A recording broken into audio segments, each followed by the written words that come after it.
কত একটা মনে পড়ছে এটা কি কইলে তা এই যে একটা স্বপ্নে দেখে লাল শাক দিয়া ভাত খাইতে আছে কি বাস্তবে না স্বপ্নে স্বপ্নে দেখে যে লাল শাক দিয়া ভাত খাইতে আছে আত্মাত লাল হইয়া গেছে গাতে হরদুমসে খাইতে আছে সাবাইয়া তুষ করে লাইতে আছে সহালে ঘুমের তুইটা দেহে খেতাটা সাবাইয়া শেষ করে লাইছে স্বপ্নে তো বাজারে গিয়ে চাইবেন পীরের পায়ে গিয়ে সুমাইবেন সাজদা দিবেন বুড়ো আঙ্গুল চুষবেন গোসলের পানি খাইবেন এটা কিন্তু আপনাদের এদিকে না কম না আছে এদিকে এই এলাকা তো ঢুকে গেছে হ্যাঁ আহারে আমি চিটাগং সাতপুর গেছিলাম মাহফিল গেছে পরে গিয়ে জিগলাম বাইকি নমুনা হুজুর মাজারও সাজদা দেয় আর একটু দক্ষিণ দিকে এই জিগলাম বাইকি নমুনা হুজুর ফিরের পাওয়ার সাজদা দেয় আর একটু উত্তরে গিয়েছি গেলাম সমস্যা কি হুজুর ফিরের পাওয়ার সুমায় ব্রাহ্মণবাড়ি এলাকায় গিয়েছি গেলাম আপনার কি অবস্থা করে বুড়ি আঙ্গুল শোয় চিটাগাং দিয়া হুনি ফিরেরে গোসল করা হেই গোসলের পানি মুড়িদরা বোতলও বইরা বাইতেন না খায় খাড়াস কারে খায় আচ্ছা ও একটা মানুষের গোসল করাইলে কত জায়গা ভাইয়া পানি যায় জায়গাটি আসেনি সকলের লগে এবার আবার চাই আসেনি চাইতেন কইছি মোবাইলটা কি তাই টেনশন পড়ে গেছে আছে না নাই নাউজুবিল্লাহ কন নাউজুবিল্লাহ ওই যে এক রাজা যুদ্ধের ময়দানে হেরে গেছে তো যুদ্ধের ময়দানে হেরে যাওয়ার পরে রাজমশাই প্রধান সেনাপতিরে ডাকায় এদিকে আসো আমার কি সৈন্য কম কই জিনা অনেক বেশি অস্ত্র শস্ত্র কয় অনেক বেশি কয় গোলা বারো কয় সব রেডি আছে তারপরে আমরা হারলাম কেন রাজমশাই 101টা কারণ আছে 101টা কারণে হারছ কহ এক নাম্বারটা কহ এক নাম্বার কারণ হলো কাফেরদেরকে আমরা ঘেরাও দিয়ে ফেলছিলাম তাদেরকে মারার জন্য আমরা প্রস্তুত ছিলাম বন্দুক রেডি করছি 11 দিনে টানতে আসি গুল্লি গত রাইতে বৃষ্টিতে ভিজা গেছে কা বার হয় না গুল্লি সব কি হয়ে গেছে ভিজি গেছে ভিজি গেছে কারবার ঘুরে গেছে গুল্লি সব ভিজি গেছে এখন ট্রিগারের জন্য টাপতে আছে আঙুল সুন্দর লুই আইয়া পড়তে আছে কিন্তু গুলি তো বাবা গুলি সব কি হয়েছে ভিজি গেছে তুমি তো যেই কারবার করছো কথাটা কি কইলে তা তুমি মসজিদের ভিতরে ফির সাহেবের লোকে বইয়া বইয়া জিকির করতে আসো পুরাটা মসজিদ মনে হয় কাঁপতে আছে তার জিকিরের লগে ফাল দেখে আরেকবার রুষে পরে আরেকবার ডর এমনি নিজে রুষে কার উফরিকা কেড়ায় পরে কোন যে তোরা কি একটা সাহেবেরা যাইতে আছে এর ভিতরে দিয়া মসজিদের সামনে একজনে ফোন দিছে ভাই সাহেব কিস্তির টেহারা লইয়া আসলাম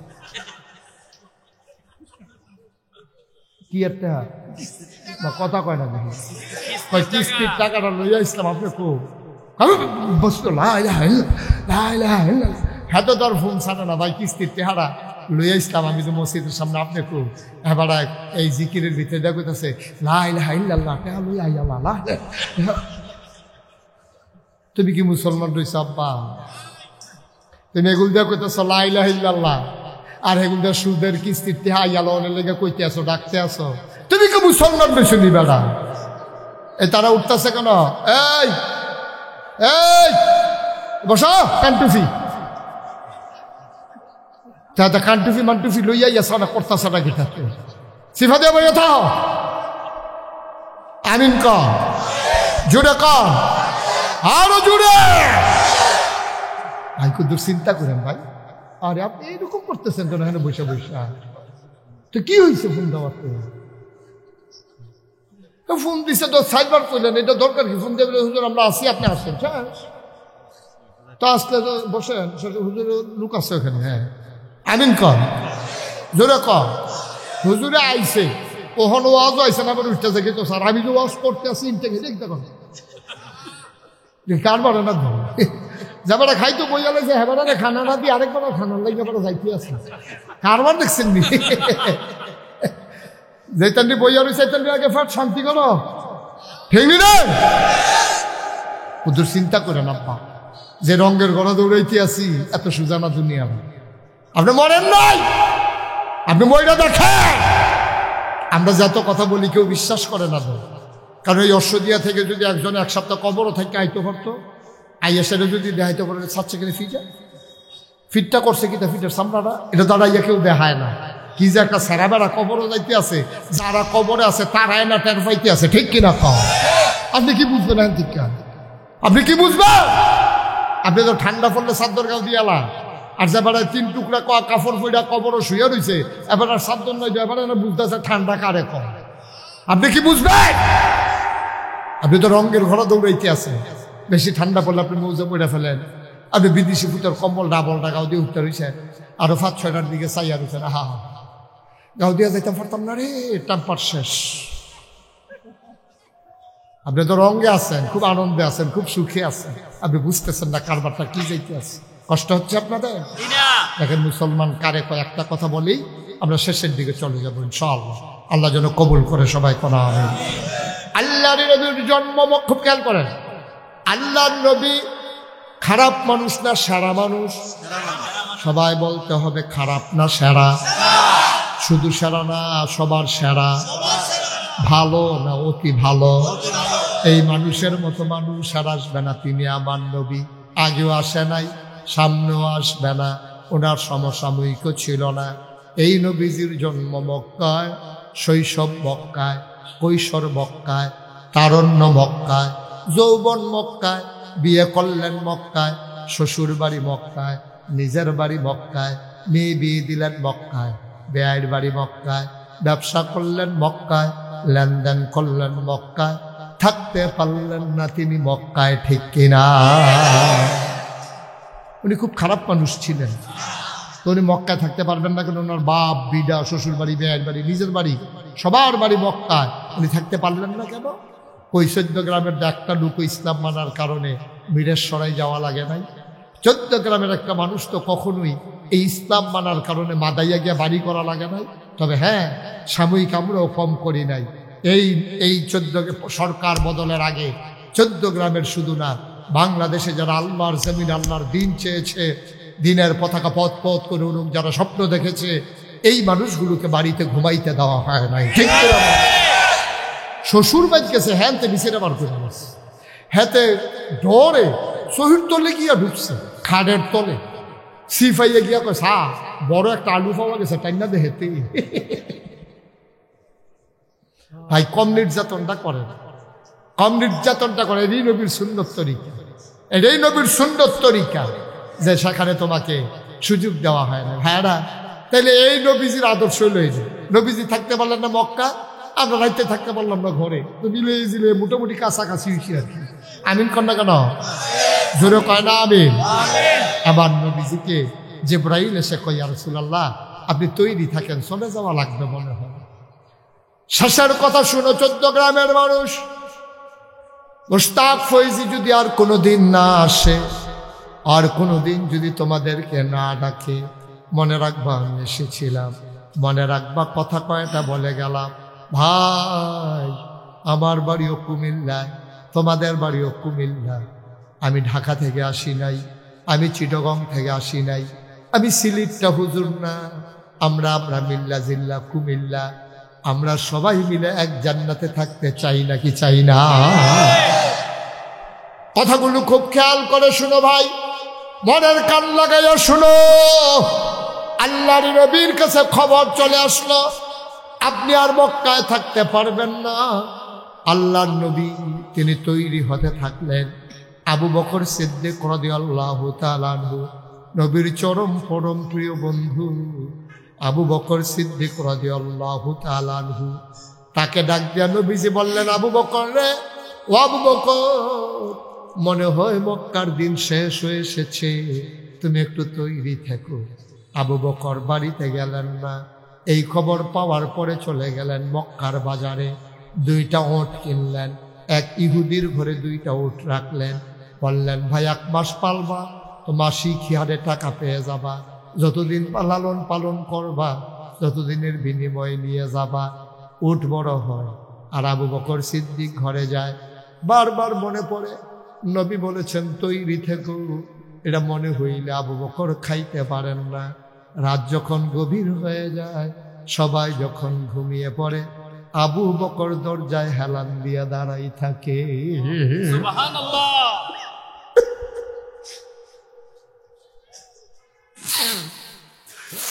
আবু বকরের স্ত্রী ডাক দেয়া কয়, স্বামী আমার ঘুমানোর জন্য বিছানায় আসে। আবু বকর সিদ্দিক ডাক দেয়া কয়, না বিছানায় ঘুমানো যাবে না। কয় কেন বিছানায় ঘুমাইতে যাবে না কেন? কয় নবীজি বলছে তৈরি থাকার জন্য। আমি যদি বিছানায় ঘুমাই যাই, ঘুম যদি গাঢ় হয়ে যায়, আমার ঘুম যদি গাঢ় হয়ে যায়, নবী এসে দরজায় দাঁড়িয়ে যদি কয়েকটা ডাক দেওয়া লাগে, আমি আবু বকরটা মানতে পারবো না, মরে যাবো আমি। নবী এসে ডাকবেন আর আমি নাক ডেকে ঘুমাবো, আমি কি সেই আবু বকর? বিবি আমার, আমি দরজায় দাঁড়িয়ে দাঁড়িয়ে ঘুমিয়ে যাব, তোমরা ঘুমাও। আবু বকর দরজায় পিঠ লাগাই একবার ডানে কাত হয়, জুড়াইতে জুড়াইতে একবার পড়ে যায়, আবার সোজা হয়ে দাঁড়ায়, তারপরেও বিছানায় যায় না। ঠিক ঠিক ঠিক ঠিক একদিন নবী এসে ডাক দিলেন আস্তে করে, মৃদু সুরে, আবু বকর। আবু বকর লাফ দিয়া কয়, লাব্বাইক ইয়া রাসূলুল্লাহ, লাব্বাইক ইয়া রাসূলুল্লাহ। আবু বকর দরজা খুলে দিলেন। নবী কয়, আবু বকর তুমি ঘুমাও নাই, তুমি একটাকে টের পাই না কেমনে? কয় যেই দিন বলেছিল রেডি থাইকো, যেই দিন আপনি বলেছিলেন রেডি থাইকো, প্রস্তুত থাইকো, ওই দিন থেকে আবু বকরের পিঠ আর বিছানায় লাগে না।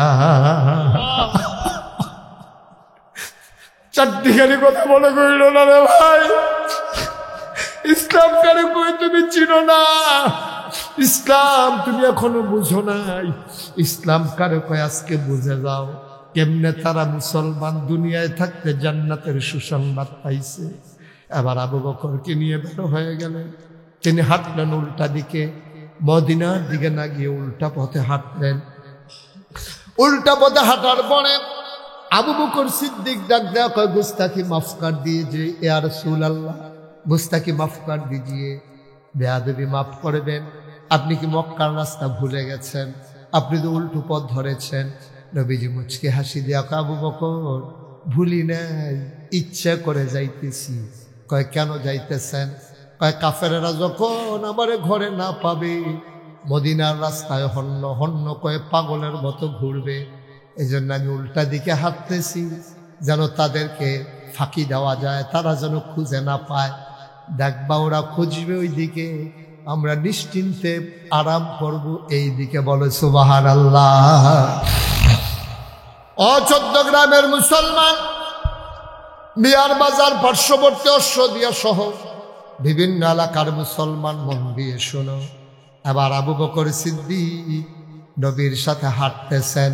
কিছু দূর যাওয়ার পরে দেখলেন পূর্ব আকাশ ফর্সা হয়ে যাচ্ছে, সূর্য উঁকি মেরেছে, আলোর বিকিরণ ঘটছে, সব কিছু প্রকাশ হয়ে যাচ্ছে।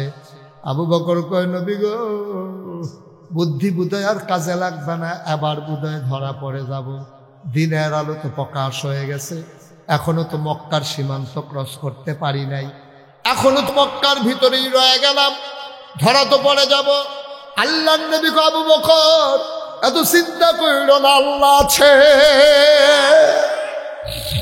কোনো চিন্তার দরকার নাই। দেখো তো কোথাও কোনো গুহা টুহা পাও নাকি?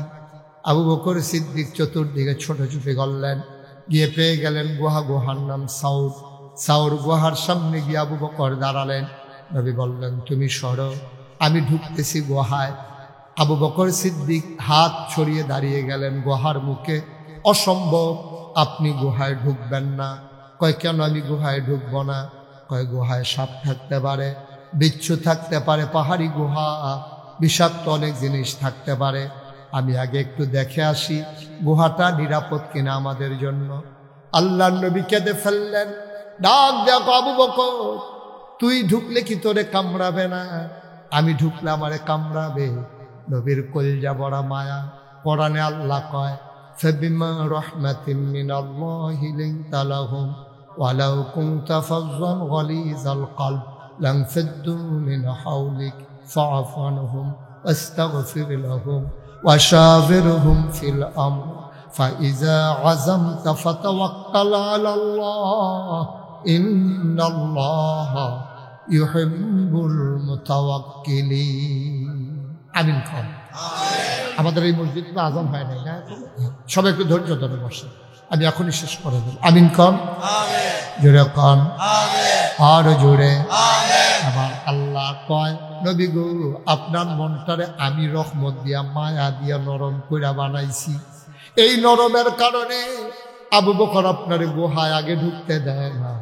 তারা আপনার চতুর্দিক দিয়ে মৌমাছির মতো গুনগুন গুনগুন করে আপনার প্রশংসা করে। আল্লাহর নবীকে আবু বকর, আবু বকর আমি গুহায় ঢুকলে সাপ কামড়াবে, তোরে কামড়াবে না। আবু বকর সিদ্দিক চোখের পানি ছেড়ে দিলেন, ডাক দেয়া কইয়া রাসূলুল্লাহ, আমার মতো 100 আবু বকর যদি মরে যায় ইসলামের কিচ্ছু হবে না, কিন্তু আপনি নবীর কিচ্ছু হয়ে গেলে ইসলাম থাকবে না। আমরা যখন বিভিন্ন জায়গায় মাহফিলও যাই, চুহি দিয়া ওই বেড়ার ফাঁক দিয়া জানালার ফাঁক দিয়া ওই যারা ওয়াজ শুনতে আইছে এর ভিতরে যদি বুঝে শুনে বালা জানালার ফাঁক দিয়া দরজার মাঝে উকি দিয়া টুফির দিকে চাই, হুজুরের টুফিটা কেমন? না আমরা টুফির মতো না, নাউজুবিল্লাহ বলবেন না? হুজুরের টুপি কেমন, হুজুরের পাঞ্জাবির কালার কেমন, টুপির কালার কেমন, তারপরে নমুনা কেমন, এইসব দেখা আমাদের দেশে হুজুর তালাশ করা হয়। হুজুরের ইমান কেমন, হুজুরের আমল কেমন, এই তালাশ করা হয় না, ঠিক কিনা? কষ্ট না, আপনি ঠিক কইতেন না? আপনার পিছনের উপরে জিগান কইবনি। আমি যে এতবার কইতে আছি কথা বললেন কথা বললেন, ভাই এটা কি বুঝলাম না তো কিছু, ইচ্ছা করে করতেছেন এমন নাকি উনি বাইটে কে করে? তো আওয়াজ দিবেন, প্রশ্ন করলে জবাব দিবেন না, সবাই করা আমি। আমাদের দেখা দরকার একজন মানুষের ইমান কেমন, একজন মানুষের আমল কেমন, ঠিক কিনা কম?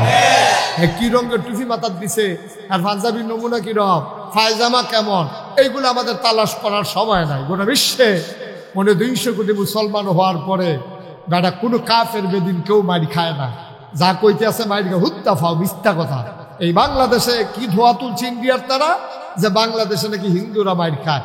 একটা প্রমাণ দেখাও 5ই আগস্টের পরে কোন মন্দিরে আঁচল লেগেছে, কোন হিন্দুর দোকানে আক্রমণ হয়েছে, কোন হিন্দুর গায়ে আঘাত পড়েছে, একটা ঘটনা দেখাও, ঠিক কিনা কও? আমরা কুমিল্লা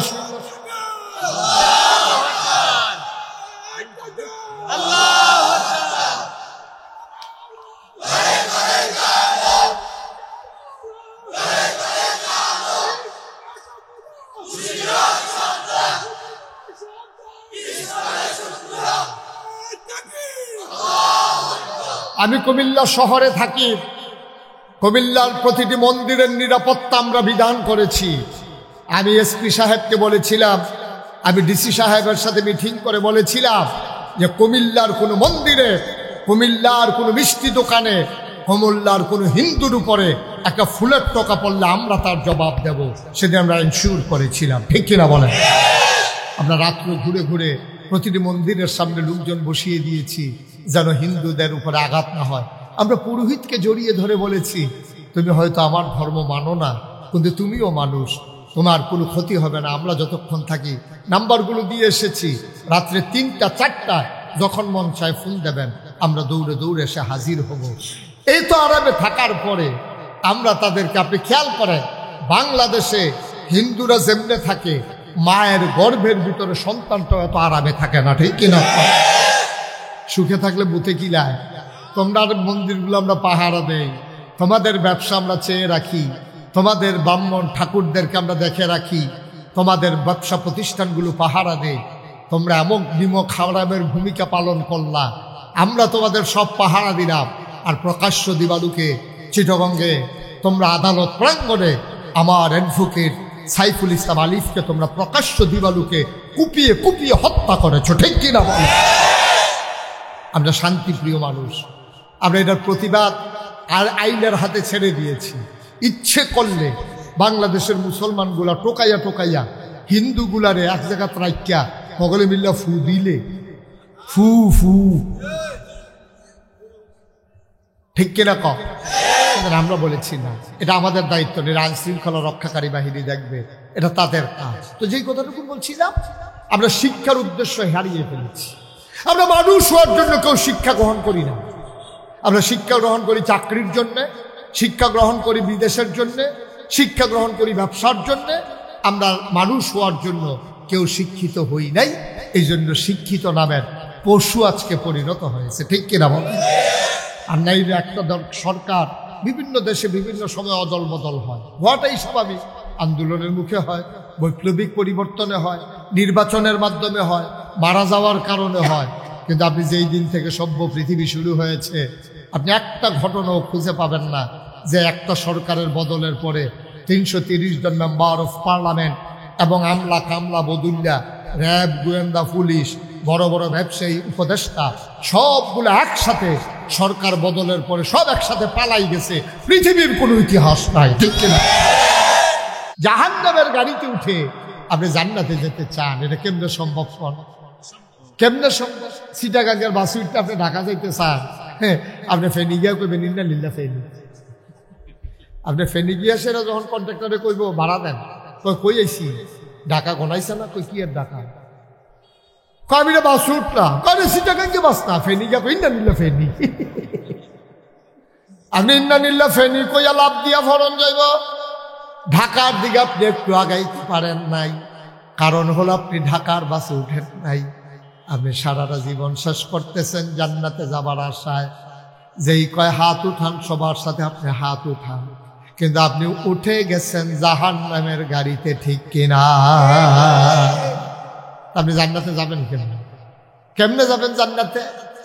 আল্লাহর নবী জাহান্নামের বাসিন্দাগুলোর জান্নাতের গাড়িতে উঠাই দিলেন আর বলে দিলেন, শোনো শোনো শোনো, হাল ইয়াস্তাবিল্লাযীনা ইয়ালামুনা ওয়াল্লাযীনা লা ইয়ালামুন, যারা জানে যারা জানে না দুই দল কি সমান?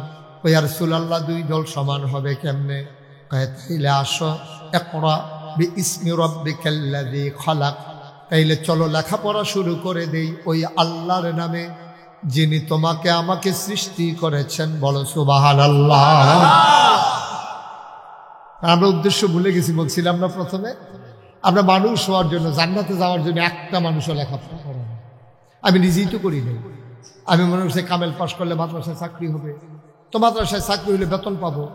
উদ্দেশ্যটাই ছিল কামেল পাশ করলে চাকরি হবে, কিন্তু কামেল পাশ করলে আমি আল্লাহকে চিনবো, আর আল্লাহরে চিনতে পারলে আল্লাহর রাস্তা, জান্নাতের রাস্তা চিনবো, আর ওই রাস্তায় চলতে থাকবো, একদিন জান্নাতে চলে যাব।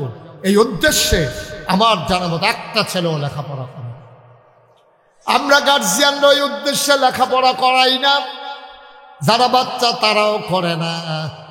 যদি তারা করত, আল্লাহরে চিনার উদ্দেশ্যে যদি আপনার লেখাপড়া করত, তাইলে বাংলাদেশের মতো শতকরা 92 জন লোক মুসলমানের দেশে একটা ছেলেও কিন্ডারগার্টেনে ভর্তি হইতো না, ঠিক কিনা?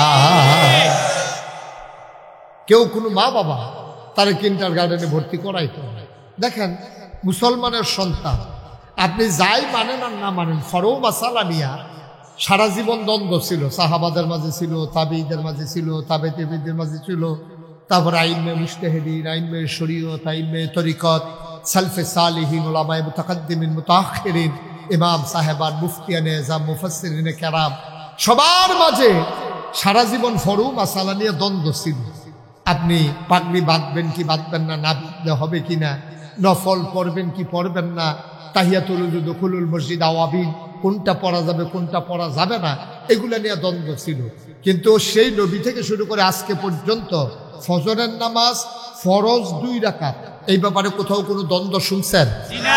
কোন যুগে শুনছেন? কোন দেশে শুনছেন? ফজরের নামাজ ফরজ 2 রাকাত, এই ব্যাপারে কোনো দ্বিমত নেই। এবার আসেন জোহরের নামাজ ফরজ 4 রাকাত, এই ব্যাপারেও দ্বিমত নেই। আসরের নামাজের ফরজ 4 রাকাত, এই ব্যাপারেও যে হে কওমি হোক, খারিজি হোক, আলিয়া হোক, সুন্নি হোক, আহলে হাদিস হোক, আর আমরা তো কোনো ভাগও পড়ে গেলাম না। এই যে এত ভাগ করলে আমি একটা দুটো আমি পড়তাম পারছি না। আমরা সুন্নি হইতাম পারলাম না, ওহাবি হইতাম পারলাম না, তারপরে গিয়ে বাহির দিল যে আহলে হাদিস কিতা কিতা আরো আছে, এটি তো ফইলে নাই। এখন আমরা কোন ভাগও পড়লাম? আমরা কোনো ভাগে পড়তে চাই না, আমরা ইসলামের ভাগে পড়তে চাই, ঠিক কিনা? কোনো ভাগ আমাদের দরকার নেই। এই ভাগে ভাগে গজব হয়ে গেছে, গজব হয়ে গেছে। এই ভাগ আর দরকার নেই। আমরা মুসলমান, আমাদের আল্লাহ এক, আমাদের নবী এক, আমাদের কাবলা এক, আমাদের কোরআন কিতাব এক, আমাদের দিন এক, আমরা সবাই এক, ঠিক কিনা কও? এখন আর অন্য কিছু তালাশ করার দরকার। ওই ভাগে ভাগে ভাগ হওয়াতে সমস্যাটা হয়েছে কি, বিরক্ত করা যাবে না। ভাগে ভাগে এক হওয়াতে কি, ভাগ হওয়াতে কি সমস্যা হয়েছে জানে? আমরা যখন বিভিন্ন জায়গায় মাহফিলও যাই, চুহি দিয়া ওই বেড়ার ফাঁক দিয়া, জানালার ফাঁক দিয়া, ওই যারা ওয়াজ শুনতে আইছে এর ভিতরে যদি বুঝে শুনে বালা, জানালার ফাঁক দিয়া দরজার মাঝিরে উকি দিয়া টুফির দিকে চাই, হুজুরের টুফিটা কেমন? না, আমরা টুফির মতো না। নাউজুবিল্লাহ বলবেন না? হুজুরের টুপি কেমন, হুজুরের পাঞ্জাবির কালার কেমন, টুপির কালার কেমন, তারপরে নমুনা কেমন, এইসব দেখা আমাদের দেশে হুজুর তালাশ করা হয়। হুজুরের ইমান কেমন, হুজুরের আমল কেমন, এই তালাশ করা হয় না, ঠিক কিনা? কষ্ট না, আপনি ঠিক কইতেন না? আপনার পিছনের উপরে জিগান কইবনি। আমি যে এতবার কইতে আসি কথা বললেন, কথা বললেন, ভাই এটা কি বুঝলাম না তো কিছু, ইচ্ছা করে করতেছে না নাকি উনি বাইতে কে করে? আওয়াজ দিবেন, প্রশ্ন করলে জবাব দিবেন না, সবাই করা আমি। আমাদের দেখা দরকার একজন মানুষের ইমান কেমন, একজন মানুষের আমল কেমন, ঠিক কিনা কম? কি রঙের টুপি মাথার দিছে, আর পাঞ্জাবির নমুনা কিরম, পায়জামা কেমন, এইগুলো আমাদের তালাশ করার সময় নাই। গোটা বিশ্বে মনে 200 কোটি মুসলমান হওয়ার পরে বেটা কোনো কাফের বেদিন কেউ মারি খায় না। যা কইতে আছে মারি হুত্তা ফাও, মিথ্যা কথা। এই বাংলাদেশে কি ধোয়া তুলছে ইন্ডিয়ার তারা, যে বাংলাদেশে নাকি হিন্দুরা মারি খায়। একটা প্রমাণ দেখাও 5ই আগস্টের পরে কোন মন্দিরে আঁচল লেগেছে, কোন হিন্দুর দোকানে আক্রমণ হয়েছে, কোন হিন্দুর গায়ে আঘাত পড়েছে, একটা ঘটনা দেখাও, ঠিক কিনা কও? আমরা কুমিল্লা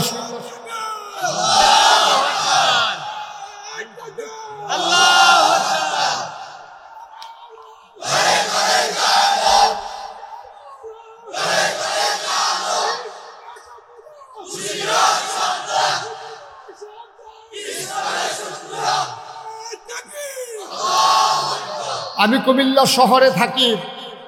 কুমিল্লার প্রতিটি মন্দিরের নিরাপত্তা আমরা বিধান করেছি।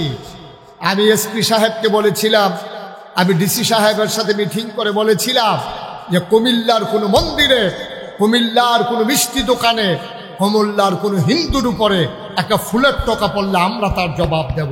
সেটা আমরা এনশিওর করেছিলাম, ঠিক কিনা বলেন? আমরা রাত্রে ঘুরে ঘুরে প্রতিটি মন্দিরের সামনে লোকজন বসিয়ে দিয়েছি যেন হিন্দুদের উপরে আঘাত না হয়।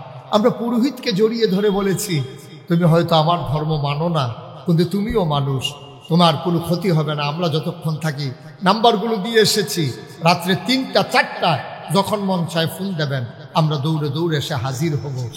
এই তো আরামে থাকার পরে আমরা তাদেরকে, আপনি খেয়াল করেন বাংলাদেশে হিন্দুরা যেমনে থাকে, মায়ের গর্ভের ভিতরে সন্তানটা এত আরামে থাকে না, ঠিক কিনা? সুখে থাকলে বুতে কি লায়? তোমরা মন্দিরগুলো আমরা পাহারা দেই, তোমাদের ব্যবসা আমরা চেয়ে রাখি, তোমাদের ব্রাহ্মণ ঠাকুরদেরকে আমরা দেখে রাখি, তোমাদের ব্যবসা প্রতিষ্ঠানগুলো পাহারা দেই। তোমরা এমন বিমুখ খারাপের ভূমিকা পালন করলা, আমরা তোমাদের সব পাহারা দিলাম।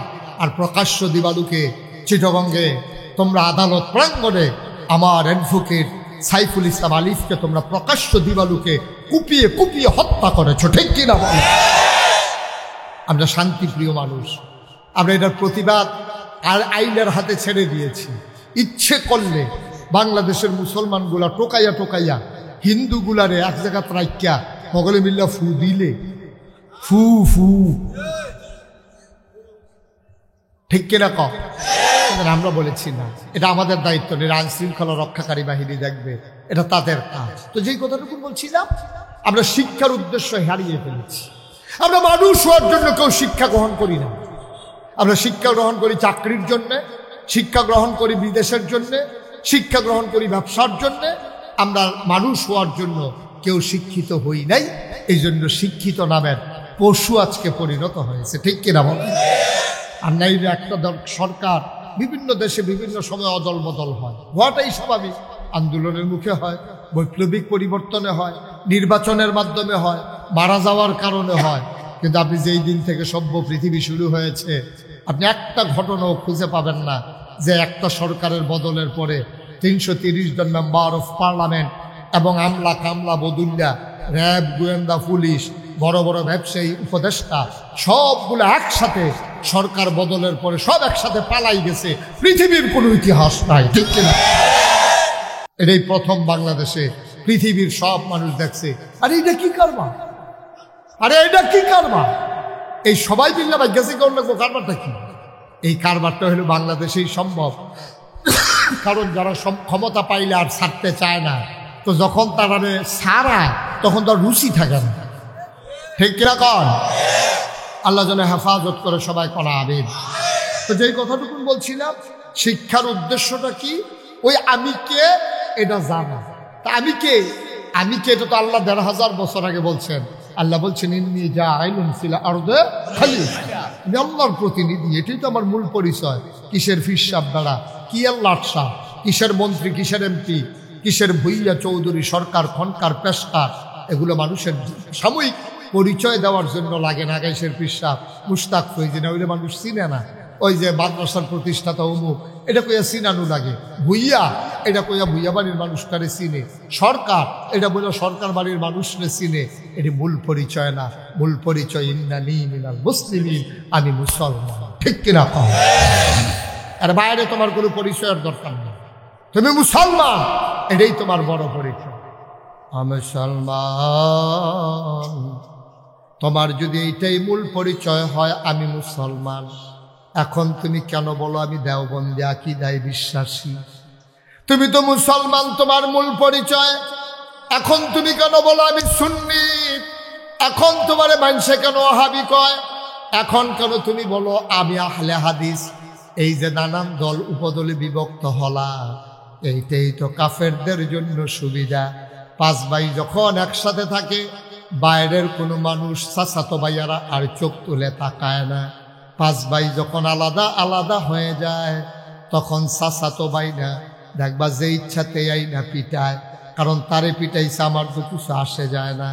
আমরা মুসলমান 200 কোটি যদি একসাথে থাকতে পারতাম, আক্রমণ দূরের কথা, মুসলমানের দিকে কোনো কাফের বেদিন চোখ তুলেও তাকাইতে পারত না। এই সুযোগ আমরা করে দিয়েছি, এই সুযোগ আমরা করে দিয়েছি। মধ্যপ্রাচ্যে যেখানে ইসরায়েল, ইহুদিদের যে দেশটা, চতুর্পার্শ্বে একটা কাফেরের দেশও নাই। ইসরায়েলের সাথে সবগুলো সীমান্ত মুসলমানের দেশের। সবাই যদি বলতো ইসরায়েল ফিলিস্তিনের মানুষগুলোকে এমনি হত্যা করো, গাজার মানুষের লাশে লাশ ফেলে দিলা, বাড়িঘরগুলো ধ্বংস করে দিলা, লেবাননে আক্রমণ করলা, সব জায়গায় তোমাদের আক্রমণের পরিধি বাড়াইলা। এই সিরিয়া থেকে মুসলমান আসাদ, সিরিয়া থেকে একজন নেতা পালিয়ে গেল, মুসলমানরা দখল করলো। এই সুযোগে কাফের বেদিনেরা এসে সিরিয়া দখল দিতে চায়। কারণ হলো ওরা দেখেছে আমাদেরকে মারলে কেউ ডাক দেওয়ার নাই, এই জন্য মন মতো ওরা মারতে পারে। মনে রাখবা, আবার যদি এক হয়ে যাও গোটা পৃথিবীর মুসলমান, তাইলে সিংহের মতো গর্জন দিয়ে যখন দাঁড়াবা, ওই শিয়াল যেমন গর্তে পালিয়ে যায়, ইঁদুর চামচিকা যেমন গর্তে পালিয়ে যায়, বাকি কাফের বেদিনেরা সব মুসলমানের চিৎকারে গর্তে ঢুকে যাবে, ঠিক কিনা? মাত্র 313 জন সাহাবা, আমরা কি ইতিহাস ঘটাই নাই? এটা তো কোনো গল্প না, কোনো কাল্পনিক কাহিনী না, এটা যে মুখরোচক কোনো ইতিহাস না। মাত্র 313 জন মুসলমান, 1000 কাফের। আর কাফেরও যেমন তেমন কাফের না, বাছাই করা কাফের, মোটা তাজা, শরীরে শক্তি আছে, যৌবন দীপ্ত প্রাণ, প্রশিক্ষিত, অস্ত্রে শস্ত্রে সজ্জিত, বর্ম পরিহিত, খাপের ভিতরে তরবারি, পিঠের ভিতরে তীর ধনুক, হাতের ভিতরে বর্ষা, মাথার ভিতরে হেলমেট, সব কিছু। হেলমেট করলে তো আমার আপনার তার কত মনে হয়, হ্যাঁ, হেলমেট বাহিনী। নাউজুবিল্লাহ কয় না রে, জোরে কয় না নাউজুবিল্লাহ। আপনার 14 গ্রাম তো আমি অনেক জায়গায় ওয়াজ করছি, এরকম মরহুম নাউজুবিল্লাহ তো আর কোনখানে পাইছি না। বলেন নাউজুবিল্লাহ। সবাই কনা আমিন। আপনারা এই রোজা ছাড়া এরকম করেন, রোজার মাসও জানি কিতা করেন দিব কপাল বালা, আমি রোজার ভিতরে আসলাম না। এটা আওয়াজ মারহাবা কর। মুসলমান কয়জন? 313 জন। কতজন? আর কাফের কত? 1000 প্রশিক্ষিত আর মুসলমান বাতাস আইলে গাছ ধরে দাঁড়াইতে হবে, যে কোনো সময় বাতাস উড়াই লইয়া যেতে পারে। এইরকম মুসলমান মাত্র পাওয়া গেছে 313 জন। মুসলমান, এই 313 জন মুসলমান অস্ত্র পেল না, বর্ম পেল না, মাথায় হেলমেট শিরস্থান পেল না। বদরের প্রান্তরে যখন মায়ের শুরু হয়ে গেল, 70টারে কুবাইয়া 2 টুকরা করে ফেললো, 70টারে পিস মোড়া বাদ দিয়া শোয়াই ফেললো, বাকিগুলা দিল দূর, সবগুলা পালাই গেল। আমরা সেই মুসলমান, ঠিক কিনা? আজকে কাফের বেদিনেরা টিটকারি মারে, মস্কারা করে, আমাদের উপরে জুলুম করে, নির্যাতন করে। আমার বাবার ভিটা থেকে আমারে তারাই দিতে চায়। এই আলেম ওলামা বাংলাদেশে 92% জন লোক মুসলমানের দেশে আলেম ওলামারে কি নির্যাতনটা করেছে। আমার অনেকে কয়, হুজুর সরকার যে বদল হইল, এটার কোনো কারণ টারণ আপনি খুঁজা পাইছেন না? আমি কইছি আমি 101টা কারণ খুঁজা পাইছি। কয়টা? আমি কই আওয়াজ হইতো কেমন, ফাহারা দিয়া দিয়ে বুঝেছি কেন যাই। কয়টা? আমি 101টা কারণ খুঁজা পাইছি। ওই যে এক রাজা যুদ্ধের ময়দানে হেরে গেছে, তো যুদ্ধের ময়দানে হেরে যাওয়ার পরে রাজমশাই প্রধান সেনাপতিরে ডাকায়, এদিকে আসো, আমার কি সৈন্য কম? কই জি না, অনেক বেশি। অস্ত্র শস্ত্র? কয় অনেক বেশি। কই গোলা বারো? কয় সব রেডি আছে। তারপরে আমরা হারলাম কেন? রাজমশাই 101টা কারণ আছে। 101টা কারণে হারছ কহ? 1 নাম্বারটা কহ। 1 নাম্বার কারণ হইল, কাফেরদেরকে আমরা ঘেরাও দিয়ে ফেলছিলাম, তাদেরকে মারার জন্য আমরা প্রস্তুত ছিলাম, বন্দুকও রেডি করছি, শিকারও দুটা টানতে আসি, গুল্লি গত রাইতে বৃষ্টিতে ভিজা গেছে, বার হয় না। গুল্লি সব কি হয়ে গেছে? ভিজি গেছে, ভিজি গেছে, কারবার ঘুরে গেছে, গুল্লি সব ভিজি গেছে। এখন ট্রিগারে তোরা টাপতে আছে, আঙ্গুল সুন্দর মিলে আইয়া পড়তে আছে, কিন্তু গুলি তো বাবা, গুলি সব কি হয়েছে? ভিজি গেছে। গুল্লি ভিজি যাওয়ার কারণে যতই টানাটানি করে গুল্লি আর বার হয় না। রাজমশাই মুচকি হাসি দিয়া কয়, আর 100 কারণের দরকার নাই, একটা সারে তুমি আর কারণ বইল না, গুল্লি করতা না ফাললে আর জিতবা কেমনে, এই জন্যই তো হেরে গেছো। জি রাজমশাই, তো যদি তুমি বলো পতিত সরকার, গত সরকার জগদ্দল পাথরের মতো যে চেপে বসলো, কেন তাদের পতন ঘটলো? আমার যখন জিগাইছে আমি বলছি 101টা কারণ আছে। হুজুর 1 নাম্বারটা কোন? আমি বললাম 1 নাম্বারের কারণ হইল, যখন মসজিদের মেম্বারে আলেম খুতবা দিয়েছে, এই খুতবা যখন জালেমের বিরুদ্ধে গেছে, জালেম পরের সপ্তাহে আসার আগে ইমামের চাকরি খেয়ে ফেলেছে, ঠিক কিনা? হুজুর এটা কি? আমি কই দে আলেম ওয়াজ করতেছে, কথা পক্ষে যায় নাই, টান দিয়া নেতা বাইক টান দিয়া নিয়া আলেমকে বেজ্জতি করে পুলিশের হাতে দিয়েছে। আমার সাথে অনেকে একমত হয়েছে, হুজুর আর কারণ লাগবে না, একটাই চলবে, কারণ আলেমের উপরে নির্যাতন, আলেমের বেজ্জতি। আল্লাহর নবী কয়, লা হিজাবা বাইনাহু ওয়া বাইনাল্লাহ, আল্লাহর মাঝে ওই মাজলুমের মাঝে কোনো পর্দা নাই। আল্লাহ বলে ডাক দিতে দেরি, কবুল হতে দেরি নাই। 101টা কারণে যদি গত সরকারের পতন হয়ে থাকে, 1 নাম্বার কারণ হইল আলেমের উপরে নির্যাতন, ঠিক কিনা? যেই দেশে চুর বাটপার গুন্ডা বদমাইশ ডাকাইতেরা রাস্তার ভিতরে সিনা টান টান করে হাঁটে, যেই দেশে 92% জন লোক মুসলমানের দেশে, যেখানে জেলখানাগুলো ভরে যায় আলেম দিয়া, এই দেশে কেন পতন হইল আর তালাশ করার দরকার নাই, ঠিক কিনা? একটা আলেমের আলেমের একটা মুনাজাত, 1 ফোঁটা চোখের পানি আল্লাহর আরশ পর্যন্ত কাঁপাই দেয়, ঠিক কিনা? কম আর কারণের কি দরকার? সুতরাং আমি খুব সাবধান করে দিয়েছি সব মাহফিলে, খুব সাবধান। যত ন্যাক্কারজনকভাবে বিশ্রীভাবে যেমন করে সরকারের পতন হলো, আবার যখন যারা ক্ষমতায় আসবে ওরা যদি এমন করে আবার আলেমের দিকে চোখ বড় বড় করে তাকায়, আঙ্গুল নাচিয়ে আলেমের সাথে কথা বলে, মনে রাখবো আগের লোকদের চাইতে আরো করুণ অবস্থা পরবর্তী লোকগুলোর হবে, ঠিক কিনা বলো?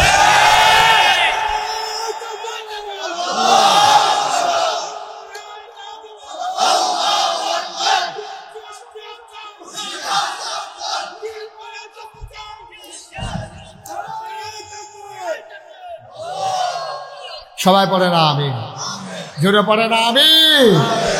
বন্ধুগণ, খুব খেয়াল রাখেন, খুব খেয়াল রাখবেন। কাজে আপনি যাই করবেন তার একটা অ্যাকশন রিয়াকশন আছে। আপনি যা করবেন, আপনি পানির নিচে ডুব দিবেন তো ভিজে যাবেন। আপনার পেটে খিদে আছে, খাইছেন, পেট ভরে যাবে, এটা কোন সমস্যা। আপনি ছুরি দিয়ে পুষ দিচ্ছেন, রক্ত বের হবে। সব কাজের একটা অ্যাকশন আছে, রিয়াকশন আছে। যখন রক্ত বের হয়ে গেছে তা আপনার রক্তে শূন্যতা দেখা দেবে, এটাই তো স্বাভাবিক। জাতির ভিতরে শূন্যতা দেখা দিয়েছে, জাতিকে বিভক্ত করে। হ্যাঁ, কিচ্ছু একটা হইলেই রাজাকার রাজাকার, ঠিক কিনা কহ? রাজাকার রাজাকার খেলা শেষ, ঠিক কিনা কহ? এটা এখন কামও লাগে না। ওই যে বাগাইয়ে বাগাইয়ে এটা কয়দিন কইতে কইতে এখন বাঘ আইলু আর ডর করে না। কথা কইতেছেন না? না না, আপনি ওয়াশ করবেন, করেন না, অসুবিধা নেই। এখানে কাছে বইয়া বইয়া কথা করলে তো এত ওয়াজ করবেন, এই দিয়ে বালা।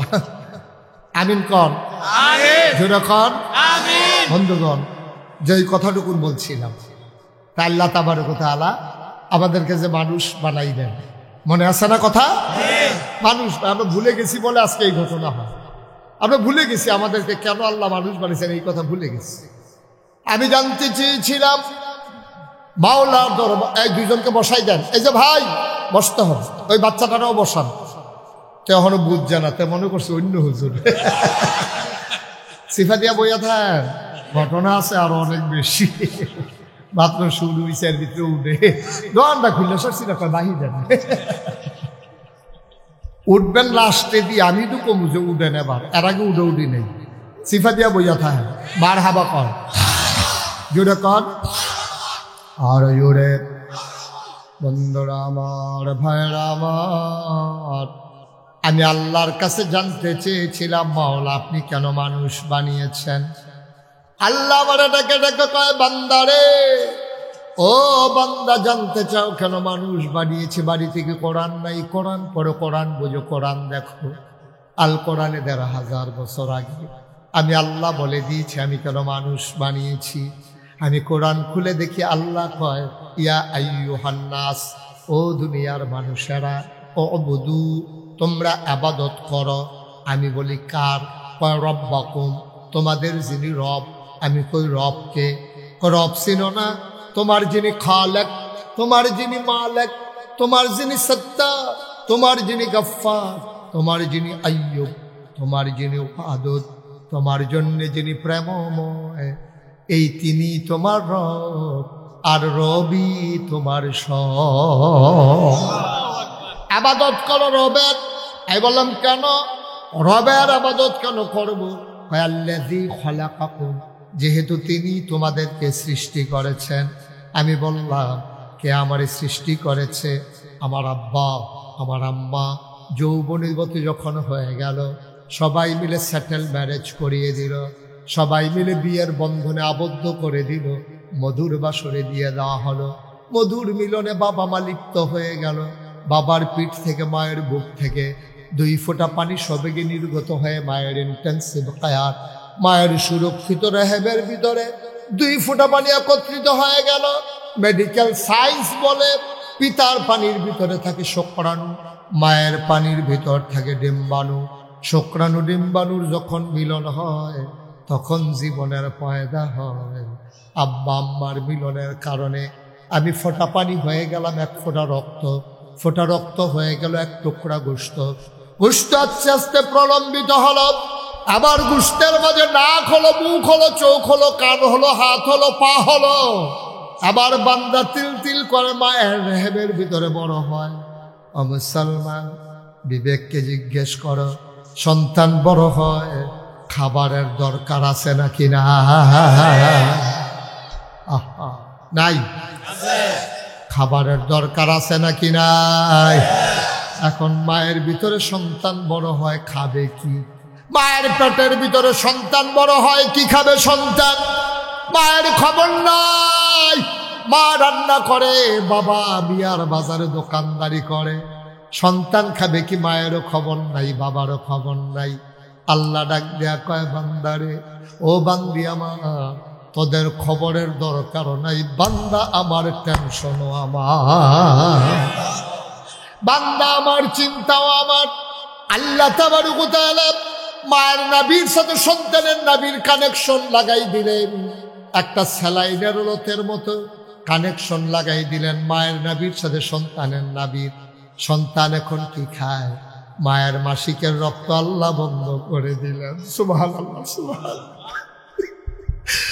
মায়ের মাসিকের রক্ত আল্লাহ বন্ধ করে দিয়ে এই রক্তটা তো মুখ দিয়ে আল্লাহ দিতে পারতেন, কিন্তু তিনি মুখ দিয়ে দিলেন না। রক্ত নাপাক জিনিস, এই নাপাক রক্ত মুখ দিয়ে দিলে পাক মুখটা নাপাক হয়ে যাবে।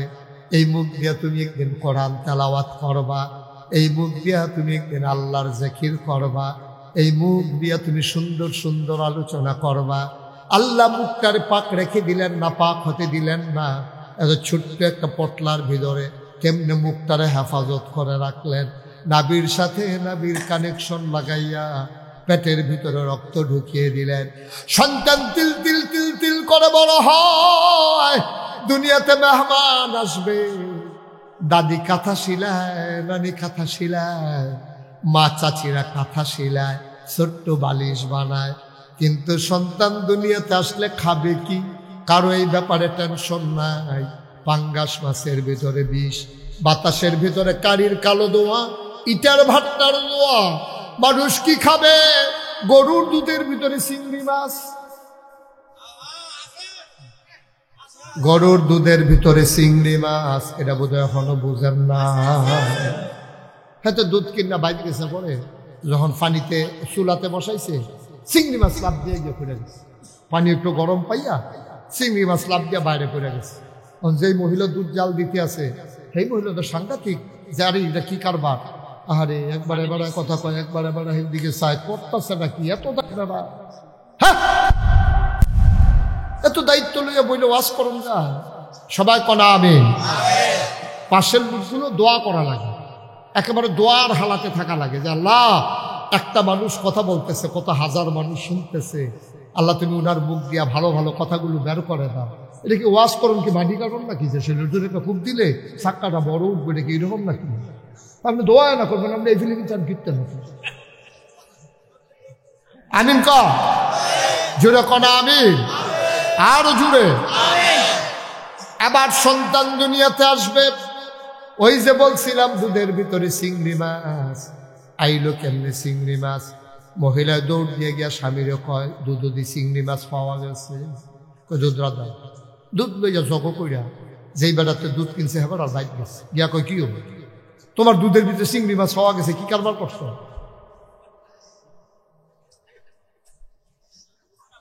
কে কথা বলতো?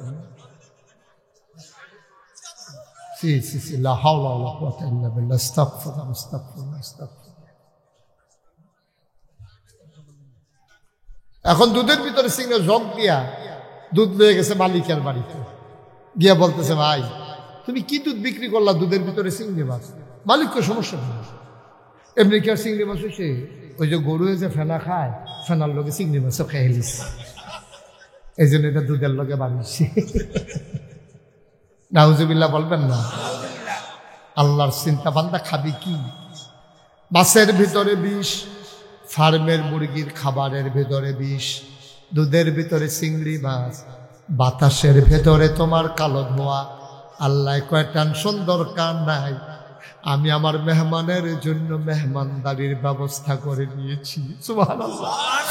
আল্লাহ তাবারক ওয়া তাআলা পেটের ভিতরে সন্তান বড় করে, আর মায়ের বুকের ভিতরে দুধ জমা। সন্তান দুনিয়াতে এসেছে, ওয়া ওয়া করে কান্নার আগে মায়ের দুধের ভিতরে জুস মেরে যায়। সন্তানকে যখন বুকে লাগায়, মায়েরও শান্তি, বাচ্চারও শান্তি। এই নিয়ামত যিনি দিলেন তিনি আমার আল্লাহ, ঠিক কিনা? আল্লাহ কয়, উবুদু রাব্বাকুম, আবাদত করবা সেই আল্লাহর, আল্লাযী খলাকাকুম, যিনি তোমাকে সৃষ্টি করেছেন, ওয়াল্লাযীনা মিন ক্বাবলিকুম, শুধু তোমারে না, তোমার আব্বা, তোমার আম্মা, তোমার দাদা, তোমার দাদি, তোমার নানা, তোমার নানি, তোমার 14 গোষ্ঠী, তোমার জাতির পিতা ইব্রাহিম, তোমার আদি পিতা আদম, আদি মাতা হাওয়া, তোমার নবী মুহাম্মদুর রাসূলুল্লাহ সাল্লাল্লাহু আলাইহি ওয়াসাল্লাম, যিনি বানিয়েছেন উবুদু রাব্বাকুম, ইবাদত করবা ওই রবের, ঠিক কিনা? তাহলে আমরা ইবাদত করব কার? আল্লাহ। চাইব কার কাছে? আল্লাহ। দিতে পারেন যিনি, তিনি কে? আল্লাহ। মাজারে গিয়া চাইবেন? পীরের পায়ে গিয়ে সুমাইবেন? সাজদা দিবেন? বুড়ো আঙ্গুল চুষবেন? গোসলের পানি খাইবেন?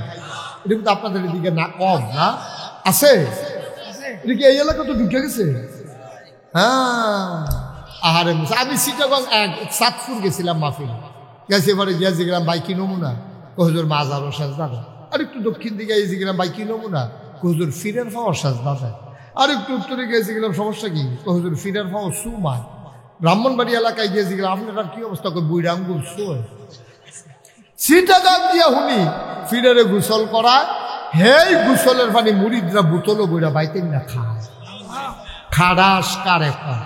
আচ্ছা, ও একটা মানুষের গোসল করাইলে কত জায়গা ফাইয়া পানি যায়? জায়গাটি আসেনি সকলের লগে? এবার আবার চাই আসেনি, চাইতেন কইছি মোবাইলটা কি তাই টেনশনে পড়ে গেছে, আছে না নাই? নাউজুবিল্লাহ কন, নাউজুবিল্লাহ। বন্ধুরা আমার, ভাইরা আমার, তাইলে বানাইলো আমারে আল্লাহ, সাজদা দেব মাজারে গিয়া, এটা জীবনেও হিসাব মিলে না, ঠিক কিনা? কপাল বানিয়েছেন যিনি, সাজদা পাও না তিনি, ঠিক কিনা?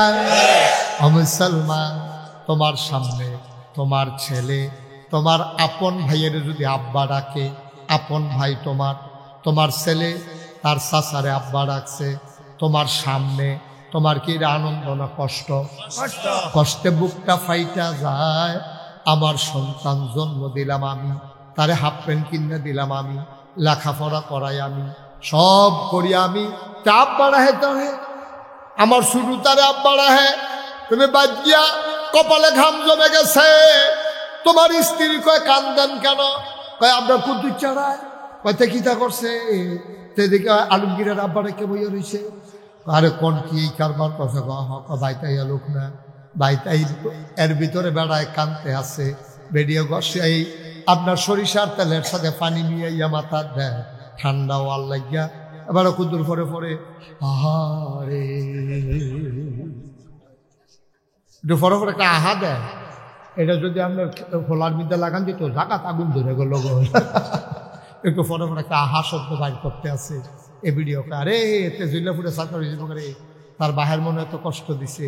আব্বা আপন বাইয়ে দো, আপনার ভাই আলমগীর হেতারা না হইলে আপনার কুদ্দুসে আব্বা ডাকছে আর কি, তো ডাকলে ডাকছে, শাসা তো বাপের মতোই ডাকলে ডাকছে আর কি। এই দিয়ে যদি আপনার মানতে এত কষ্ট লাগে, যেই আল্লাহ আপনারা খাওয়াইলো, যেই আল্লাহ আপনারা মানুষ বানাইলো, যেই আল্লাহ মাথার উপরে আকাশ দিল খুঁটি ছাড়া, জমিন দিল সমতল করে, কল্লু কল্লু ব্যাগে বয়ে যাওয়া নদী দিল, নদীর ভিতরে পানি দিল, নদীর কিনারে গাছ দিল, নদীর ভিতরে মাছ দিল, আর আপনার জন্য এত সুন্দর পৃথিবী সাজাইলো, আর ডাবের মাথায়, ওই নারিকেল গাছের মাথায় ডাবের ভিতরে শরবত দিল, আখের ভিতরে রস দিল। এই আল্লাহকে ফালাইয়া আপনি বাজারে গিয়া যখন সাজদা দেন, আল্লাহর কলজা ফাইটা যায়, ঠিক কিনা? একটু চিন্তা করে কাজ করা যায়, যা মন চায় তা করা যায় না। আমরা করতে পারি কেন? ওই যে আমরা আল্লাহ চিনি না, কেন আল্লাহ বানাইছে আমরা জানি নাই। ওই শিক্ষার মূল উদ্দেশ্য আমাদের মাঝে এখনো আসে না। আমরা আল্লাহ চিনতে পারি নাই, আমরা নবীজিকেও চিনতে পারি নাই। আমাদের ভাগ্য খারাপ, কপাল খারাপ। আমরা আব্বা আম্মার ঘরে জন্ম নিয়ে মুসলমান হইছি, বুইজা শুই না আমরা মুসলমান হই নাই, ঠিক কিনা? মুমিন জীবনে খুব চিকন কথা, আমি শেষের দিকে যাচ্ছি, খুব খেয়াল করে শুনে। মুমিন জীবনে একটা কাজ নাই যেটা ইবাদত না। আপনি একটা কাজ দেখাইতে পারবেন না যে হুজুর টয়লেটে যাওয়া অবশ্যই ইবাদত। আপনি যদি বলেন হুজুর ঢিলালন, এটা তো আরো ইবাদত। আপনি যদি কোন গোসল, এটা তো ফরজ ইবাদত, সুবহানাল্লাহ। এমন একটা কাজ পাবেন না যেটা আপনার জীবনে ইবাদত না। আপনার কৃষিকাজ করা ইবাদত, দোকানদারি করা ইবাদত, বিয়ে করা ইবাদত, বাচ্চা কাচ্চা হওয়া ইবাদত, বাচ্চা কাচ্চা মানুষ করা ইবাদত, এটা দিয়ে লেখাপড়া করানো ইবাদত, ঘর তুলবেন ইবাদত, ঘরও ঘুমাইবেন এটাও ইবাদত, ঘুমাইবেন আপনি এটাও বিল ইবাদত। সুবহানাল্লাহ কইতেন না? আরো সহজ করে কই, নবীজি বলছেন আমার কোনো উম্মত আশার নামাজ জামাতের সাথে আদায় করে ঘুমিয়ে যদি যায় এই নিয়তে, সে ফজর উঠে পড়বে, সারা রাত সে ঘুমায় নাই, যেন নফল নামাজে দাঁড়িয়ে আছে। তাহলে ঘুম দেখে আপনি যেমন তেমন আবাদত মনে করছেন? এটা সাংঘাতিক আবাদত, বিরাট বড় আবাদত। একটা কাজও নাই যেটা আবাদত না। তবে আবাদত হওয়ার জন্য শর্ত আছে দুইটা। একটা হচ্ছে আল্লাহর বিধান হওয়া লাগবে, নবীর তরিকা হওয়া লাগবে। ঠিক কিনা কর? এর বাইরে কোনো আবাদত নাই। হয় আল্লাহর বিধান হবে, নবীর তরিকা হবে। আল্লাহর বিধানও থাকা লাগবে, নবীর তরিকা মতো হওয়া লাগবে, নাহলে আপনার গুলা কোনো আবাদত হয় না। এখন আমরা যদি মুসলমান হইলাম, মুসলমান তো আপনার নামে না, আপনি না করে আপনি মুসলমান হইছে, কেউ কয় না তো আপনি নিজে কোন যে আমি মুসলমান। আমার নাম আব্দুল করিম, আমি মুশতাক ফয়েজি, ওনার নাম আব্দুল রহিম, উনি আলমগীর হোসেন। আমরা কই এটি মুসলমানের নাম, আমরা মুসলমান হইছি। আপনি দাবি করেন আল্লাহ আপনার মুসলমান বানাইছেনি, এই জন্য চিন্তার বিষয়। আল্লাহ স্বীকার করে কিনা এটা না দেখার বিষয়। আপনি না কোন বুইয়া ভাই বিয়া করবেন, হেতারা দিলে না আরে আর কয় বিয়া তো অর্ধেক আগাই গেছে। কই কি অর্ধেক আগাই গেছে? কখনো কই বুইয়া ভাই তোর কাছে বুঝি বুইয়া বাড়ি তারা বিয়া দিব, কথাবার্তা অর্ধেক আগাই গেছে। কারে কুচকিতা কয় অর্ধেক, এক পক্ষ তো পুরা আগাই গেছে। কেডা? আমি রাজি, তারা রাজি হইলে সারি তো তারাও রাজি হইতো না, তারার বিয়ে হইতো না। দুই পক্ষ না মিললে যেমন বিয়ে হয় না, গোলাম আর মনিব এক পক্ষ আর এক পক্ষকে স্বীকার না করলে গোলামি হয় না। আমি না স্বীকার করি আমার মনিব আল্লাহ, আমার আল্লাহ আমারে গোলাম কয় কিনা এটা হলো দেখার বিষয়। ঠিক কিনা? তোমারে গোলাম কয়নি আল্লাহ, তোমারে তো গোলাম স্বীকারে করে না আল্লাহ। নবীজি তো তোমার উম্মতে মনে করে না, তুমি না হুই হুই করো। তোমারে কি নবী উম্মত মনে করেনি? তুমি কি একবার নবীর লোকে তোমার কথা হইছে নি?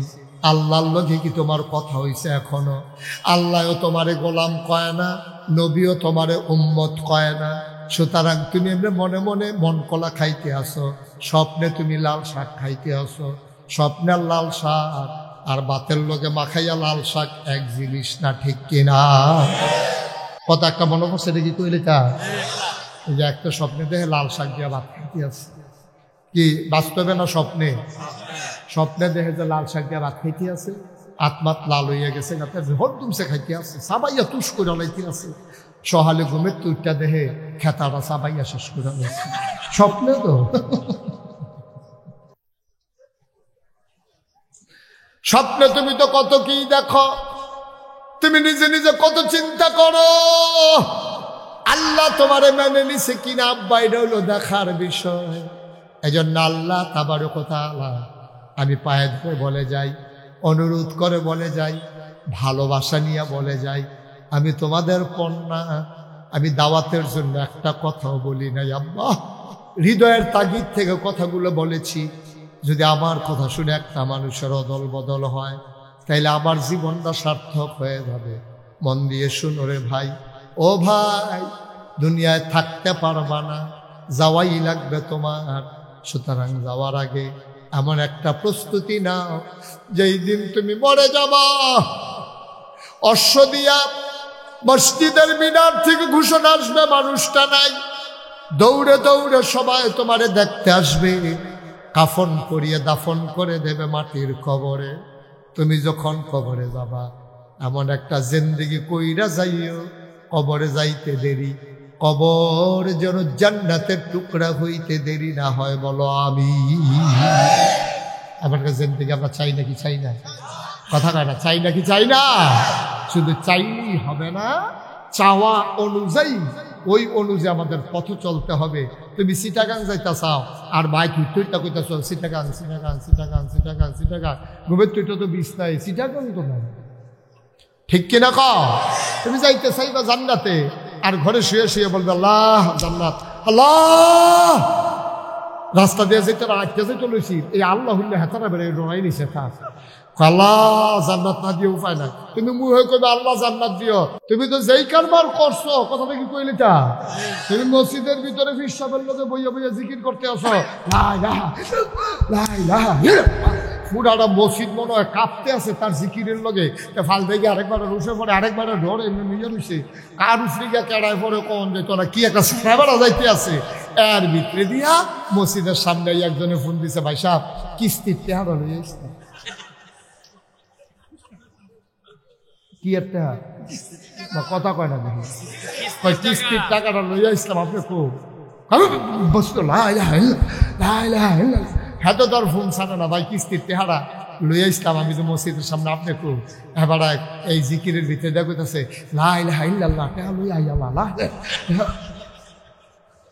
তুমি কি মুসলমান রয়েছ আব্বা তুমি এগুলো দিয়ে কইতেছ লা ইলাহা ইল্লাল্লাহ আর এগুলো দিয়ে সুদের কিস্তির টেহা ইয়ালের লেগে কইতে আসো ডাকতে আসো তুমি কি মুসলমান রয়েছ নি বেড়া এই তারা উঠতেছে কেন এই এই বসো কান্টুফি তা কান্টুফি মান্টুফি লইয়া ইয়া সারা করতেছে না গিটা সিফা দিয়ে বইয়া থাও আমিন কর জুড়ে কর আরো জুড়ে ভাই কুদুর চিন্তা করেন ভাই আরে আপনি এইরকম করতেছেন কেন এখানে বসে বসে তো কি হয়েছে ফোন দেওয়ার তো ফোন দিছে তো সাইবার করলেন এটা দরকার কি ফোন দেবেন হুজুর আমরা আসি আপনি আসেন তো আসলে তো বসেন হুজুর লোক আছে ওখানে হ্যাঁ আমিন কর জোরে কর হুজুরে আইসে ওহন ওয়াজও আইসে না আবার উঠতে থেকে তো স্যার আমি যে ওয়াজ করতে আসি ইনটেকে দেখতে কর কারবার না ধর যাবারা খাইতো বইয়া লাগছে হেবারে খানা না দিয়ে আরেকবার খানার লাগে আবার যাইতে আসে কারবার দেখছেন নি যেতানি বইয়া রয়েছে সেতানি আগে ফাট শান্তি করো ফেমি রে ওদের চিন্তা করে না আব্বা যে রঙের গড়া দৌড়াইতে আসি এত সুজানা দুনিয়া আপনি মরেন নাই আপনি মইরা দেখেন আমরা যত কথা বলি কেউ বিশ্বাস করে না কারণ এই অশ্বদিয়া থেকে যদি একজন এক সপ্তাহ কবরও থেকে আইতে পারতো আইয়া সেটা যদি দেখাইতে পারে সাচ্ছে কিনে ফিটা ফিটটা করছে কিনা ফিটের সামনাটা এটা দাঁড়াইয়া কেউ দেখায় না কি যে একটা সারা বেড়া কবরও যাইতে আছে যারা কবরে আছে তারাই না টের পাইতে আছে ঠিক কিনা খাও আপনি কি বুঝবেন এখন ঠিক আপনি কি বুঝবেন আপনি তো ঠান্ডা পড়লে চাদর গাও দিয়ালা আর যে বেড়ায় 3 টুকরা কাপড় পইরা কবরও শুয়ে রয়েছে এবার আর চাদর নয় এবার না বুঝতেছে ঠান্ডা কারে কম আপনি কি বুঝবেন আপনি তো রঙের ঘরে দৌড়াইতে আছে বেশি ঠান্ডা পড়লে আপনি মৌজা পড়ে ফেলেন আপনি বিদেশি ফুটার কম্বল ডাবলটা গাও দিয়ে উঠতে রয়েছেন আরো 5-6টার দিকে চাইয়া রয়েছেন হা গাও দিয়া যাইতাম পারতাম না রে টেম্পার শেষ আপনি তো রঙে আছেন খুব আনন্দে আছেন খুব সুখে আছেন আপনি বুঝতেছেন না কারবারটা কি যাইতে আছে কষ্ট হচ্ছে আপনাদের দেখেন মুসলমান কারে কয়েকটা কথা বলেই আমরা শেষের দিকে চলে যাবো ইনশাআল্লাহ আল্লাহ যেন কবুল করে সবাই করা হবে আল্লাহর নবীর জন্ম খুব খেয়াল করেন আল্লাহর নবী খারাপ মানুষ না সেরা মানুষ সবাই বলতে হবে খারাপ না সেরা শুধু সেরা না সবার সেরা ভালো না অতি ভালো এই মানুষের মতো মানুষ আর আসবে না তিনি আমার নবী আগেও আসে নাই সামনেও আসবে না ওনার সমসাময়িকও ছিল না এই নবীজির জন্ম মক্কায় শৈশব মক্কায় কৈশোর মক্কায় তারণ্য মক্কায় যৌবন মক্কায় বিয়ে করলেন মক্কায় শ্বশুর বাড়ি মক্কায় নিজের বাড়ি মক্কায় মেয়ে বিয়ে দিলেন মক্কায় বেয়াইর বাড়ি মক্কায় ব্যবসা করলেন মক্কায় লেনদেন করলেন মক্কায় থাকতে পারলেন না তিনি মক্কায় ঠিক কিনা উনি খুব খারাপ মানুষ ছিলেন তো উনি মক্কায় থাকতে পারবেন না কেন ওনার বাপ বিডা শ্বশুর বাড়ি বেয়াইর বাড়ি নিজের বাড়ি সবার বাড়ি মক্কায় উনি থাকতে পারলেন না কেন ওই 14 গ্রামের একটা লোক ইসলাম মানার কারণে মিরেশ্বরায় যাওয়া লাগে নাই 14 গ্রামের একটা মানুষ তো কখনোই এই ইসলাম মানার কারণে মাদাইয়া গিয়ে বাড়ি করা লাগে নাই তবে হ্যাঁ সাময়িক আমরাও কম করি নাই এই 14 সরকার বদলের আগে 14 গ্রামের শুধু না বাংলাদেশে যারা আল্লাহর জমিন আল্লাহর দিন চেয়েছে দিনের পতাকা পথ পথ করে উঠুক যারা স্বপ্ন দেখেছে এই মানুষগুলোকে বাড়িতে ঘুমাইতে দেওয়া হয় নাই ঠিক শ্বশুর বাড়ি গেছে হ্যাঁ তে বিছেরা বার করে হেতে ডরে শহীদ তলে গিয়া ঢুকছে, খাড়ের তলে সিফাইয়া গিয়া কয় সা বড় একটা আলু পাওয়া গেছে তাই না হেতে। ভাই কম নির্যাতনটা করে, কম নির্যাতনটা করে। এটাই নবীর সুন্নত তরিকা, এটাই নবীর সুন্নত তরিকা, যে সেখানে তোমাকে সুযোগ দেওয়া হয় না। ভাইয়ারা, তাইলে এই নবীজির আদর্শ লই যে নবীজি থাকতে পারলেন না মক্কা, আমরা রাইতে থাকতে পারলাম না ঘরে, তো মিলে জিলে মোটামুটি কাছাকাছি হয়েছি আর কি। আমিন কন্যা কেন জোরে কয় না আমিন? আবার নবীজিকে জিবরাইল এসে কয় ইয়া রাসূলুল্লাহ আপনি তৈরি থাকেন, চলে যাওয়া লাগবে মনে হয়। শেষের কথা শুনো 14 গ্রামের মানুষ, মুশতাক ফৈজি যদি আর কোনোদিন না আসে, আর কোনোদিন যদি তোমাদেরকে না ডাকে, মনে রাখবা আমি এসেছিলাম, মনে রাখবা কথা কয়টা বলে গেলাম। ভাই আমার বাড়িও কুমিল্লায়, তোমাদের বাড়িও কুমিল্লায়। আমি ঢাকা থেকে আসি নাই, আমি চিটাগং থেকে আসি নাই, আমি সিলেটটা হুজুর না, আমরা মিল্লা জিল্লা কুমিল্লা, আমরা সবাই মিলে এক জান্নাতে থাকতে চাই নাকি চাই না? কথাগুলো খুব খেয়াল করে শুনো ভাই, মনের কান লাগাইয়া শুনো। আল্লাহর নবীর কাছে খবর চলে আসলো আপনি আর মক্কায় থাকতে পারবেন না। আল্লাহর নবী তিনি তৈরি হতে থাকলেন। আবু বকর সিদ্দিক রাদিয়াল্লাহু তাআলা আনহু, নবীর চরম পরম প্রিয় বন্ধু আবু বকর সিদ্দিক রাদিয়াল্লাহু তাআলা আনহু, তাকে ডাক দিয়া নবীজি বললেন, আবু বকর রে, ও আবু বকর, মনে হয় মক্কার দিন শেষ হয়ে এসেছে, তুমি একটু তৈরি থেকো। আবু বকর বাড়িতে গেলেন না।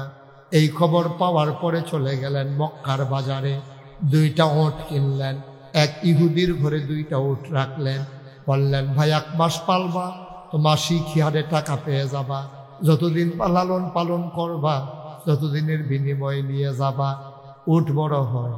আর আবু বকর সিদ্দিক ঘরে যায়, বারবার মনে পড়ে নবী বলেছেন তৈরি থেকো, এটা মনে হইলে আবু বকর খাইতে পারেন না। রাত যখন গভীর হয়ে যায়, সবাই যখন ঘুমিয়ে পড়ে, আবু বকর দরজায় হেলান দিয়া দাঁড়াই থাকে। সুবহানাল্লাহ।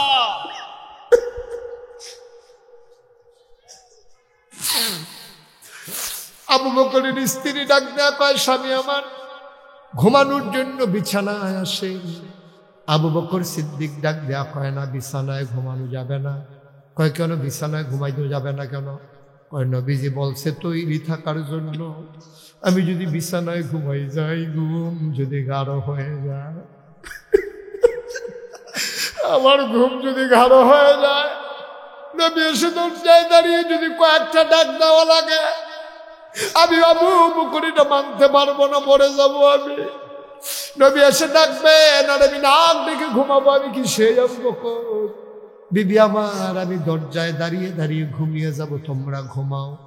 আবু বকর দরজায় পিঠ লাগাই একবার ডানে কাত হয়, জুড়াইতে জুড়াইতে একবার পড়ে যায়, আবার সোজা হয়ে দাঁড়ায়, তারপরেও বিছানায় যায় না। ঠিক ঠিক ঠিক ঠিক একদিন নবী এসে ডাক দিলেন আস্তে করে, মৃদু সুরে, আবু বকর। আবু বকর লাফ দিয়া কয়, লাব্বাইক ইয়া রাসূলুল্লাহ, লাব্বাইক ইয়া রাসূলুল্লাহ। আবু বকর দরজা খুলে দিলেন। নবী কয়, আবু বকর তুমি ঘুমাও নাই, তুমি এক ডাকে টের পাই না কেমনে?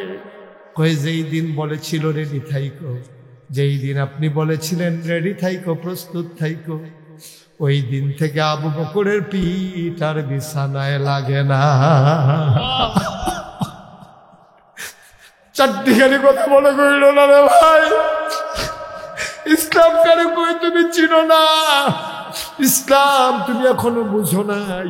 ইসলাম কারে কয় আজকে বুঝে যাও, কেমনে তারা মুসলমান দুনিয়ায় থাকতে জান্নাতের সুসংবাদ পাইছে।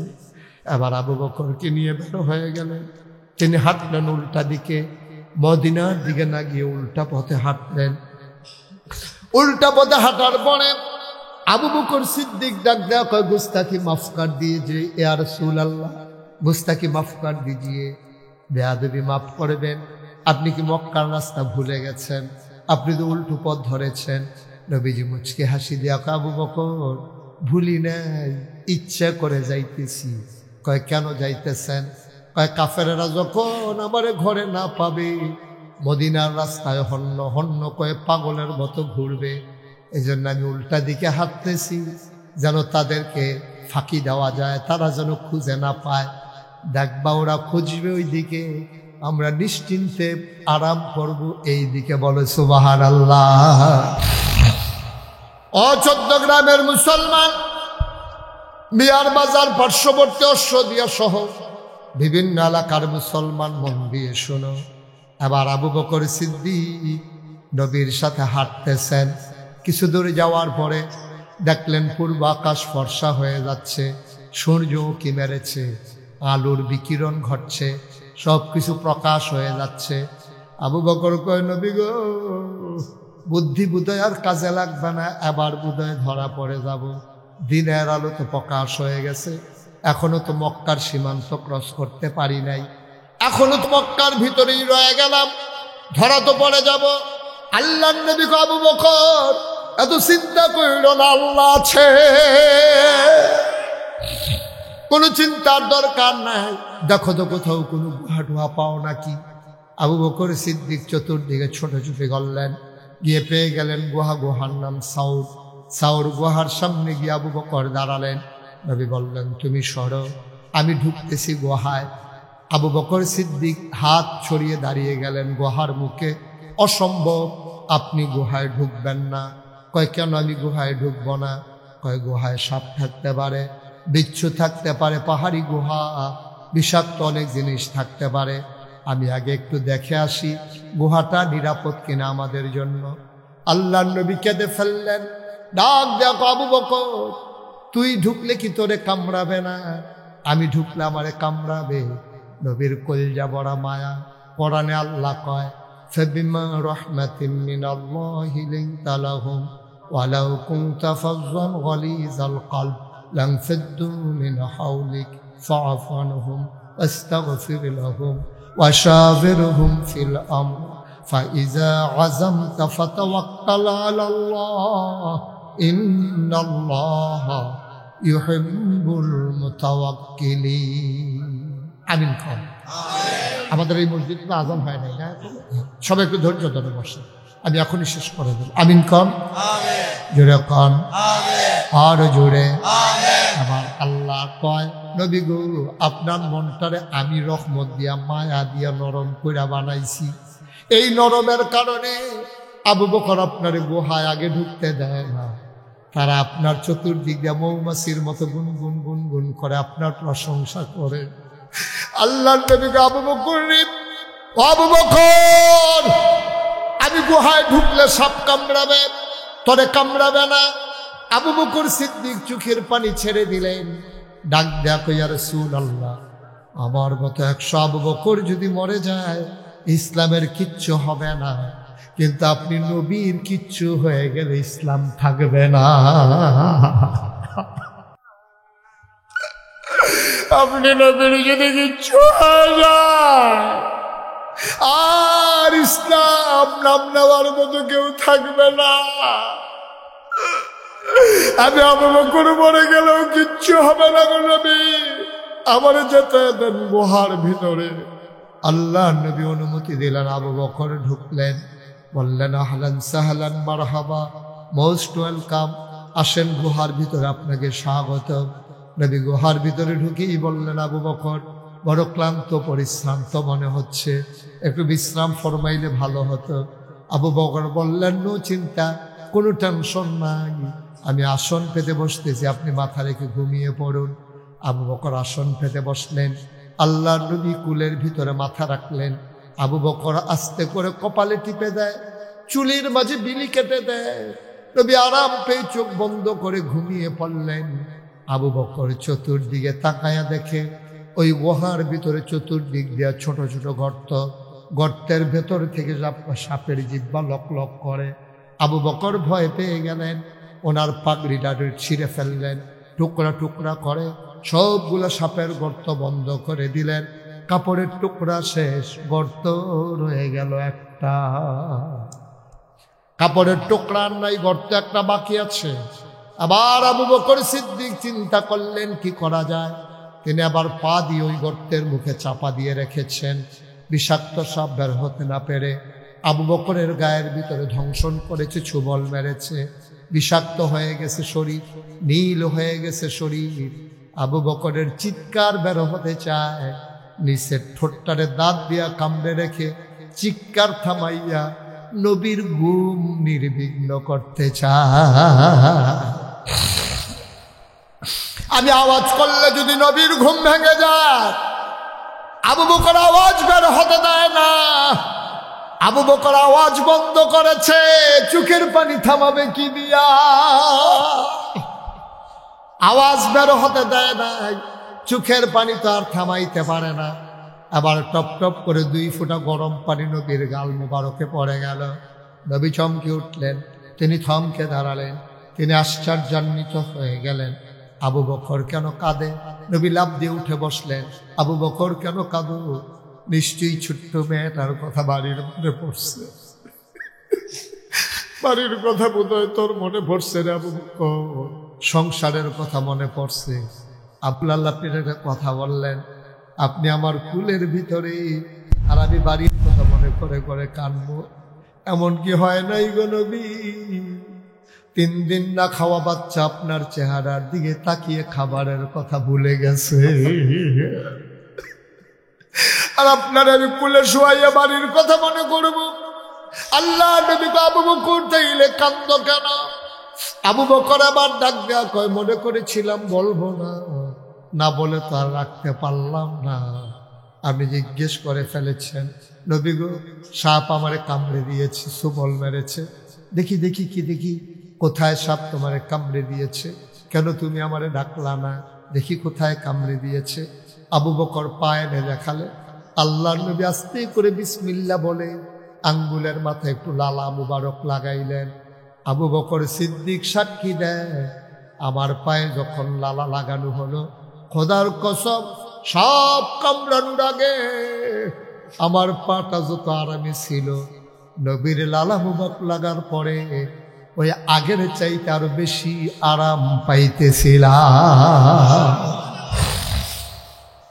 অশ্বদিয়ার মুসলমান, মন দিয়ে শুনবা, মনোযোগের সাথে খেয়াল করবা। আল্লাহ তাবারক ওয়া তাআলা আমাদেরকে এই সুযোগ দিয়েছেন। তোমাদের এলাকার মানুষের ভাগ্য ভালো, বাড়ি থেকে গরম ভাত খাইয়া মসজিদের দোতলায় এসে হেফজখানায় ছেলেরা পড়ে, দূরে যাওয়া লাগে না, টাকা দেওয়া লাগে না, কি খায় না খায় খবর নেওয়া যায় না, এমন হয় নাই। তোমাদের কপাল বড় ভালো, তোমাদের বাড়ির সামনেই তোমাদের হিফজখানা, সুন্দর করে ছেলেরা পড়তেছে। আল্লাহর নবী কয়, যখন কোনো একটা ছেলে হাফেজ হয়ে যায়, তার বাবার মাথায় একটা নূরের টুপি দেওয়া হবে। ওই নূরের টুপিটার আলো গোটা হাসরের ময়দান আলোকিত করে দেবে। প্রতিটা ঘরে ঘরে একটা করে বাচ্চা হাফেজ বানাই দাও, প্রতিটা ঘরে ঘরে হাফেজ কোরআন তৈরি করে নাও। তাইলে এই হাফেজের মাধ্যমে 10টা লোক জাহান্নামী বান্দাকে সুপারিশ করে করে হাফেজ জান্নাতে নিয়ে যাবে। বড় ঈশা কপাল ভাই, এই মাদ্রাসাটা সুন্দরভাবে চলুক। আর মাগরিবের পরের আয়োজন, আমার মন সাক্ষী দিয়েছে তোমাদের মাহফিল আমার আল্লাহ কবুল করে নিয়েছে। 33 বছর আমি মুশতাক হয়ে যে মাহফিল করি, মাহফিল কদম দিলে মাহফিলের ওজন বুঝি। আজকে মন সাক্ষী দিয়েছে তোমাদের আজকের এই মাহফিল আমার আল্লাহ কবুল করে নিয়েছে। সুবহানাল্লাহ বলবেন না? সবাই পড়ে না আমিন? জোরে পড়ে না আমিন? এই কবুল হওয়া মাহফিলটাতে আমার পরে আমার নেতা আছেন, আমার বড় আলেম আমার ভাই আছেন, উনি ইনশাআল্লাহ কথা বলবেন। গাজীমুরা মাদ্রাসার সম্মানিত প্রিন্সিপাল হুজুর, হেড মুহাদ্দিস হুজুর, বড় ভালো মানের আলেম, উঁচু মানের বক্তা। আমিও যদি সময় থাকে ওনার কথা শুনি, একটা লোক যাবেন না, ওনার কথা শুনে দোয়া করে তারপরে আমরা সবাই যাব ইনশাআল্লাহ। সবাই কোনা আমিন? জোরে কোনা আমিন? আমরা সবাই মিলে মুখতাসার একটু দোয়া করব। অনেকের আব্বা আম্মা কবরে, যেই ছেলেটা হাফিজ হলো, প্রথম যাকে পাগড়ি পরালাম, তার বাবা বিদেশে পড়ে আছে, তার দাদা বসে বসে নাতির জন্য কাঁদতেছে। মারহাবা বলবেন না? আমরা 1 মিনিট দোয়া করবো। তার আগে আমার একটা আবদার আছে। আবদার হলো, আমার দোয়ার আগে একটা লোকও নড়বেন না, পারলে দেবেন, না পারলে নেই। এই কোরআনের মাদ্রাসায় আমরা সবাই মিলে আমাদের তৌফিক অনুযায়ী প্রয়োজনে 2টা টাকা দেব, মাত্র 2 টাকা। এরপর আপনি যা পারেন তা দেন, আমার কোনো আপত্তি নেই। তবে যাওয়ার দরকার নেই, সবাই দয়া করে আমরা দোয়া করে একসাথে যাবো ইনশাআল্লাহ।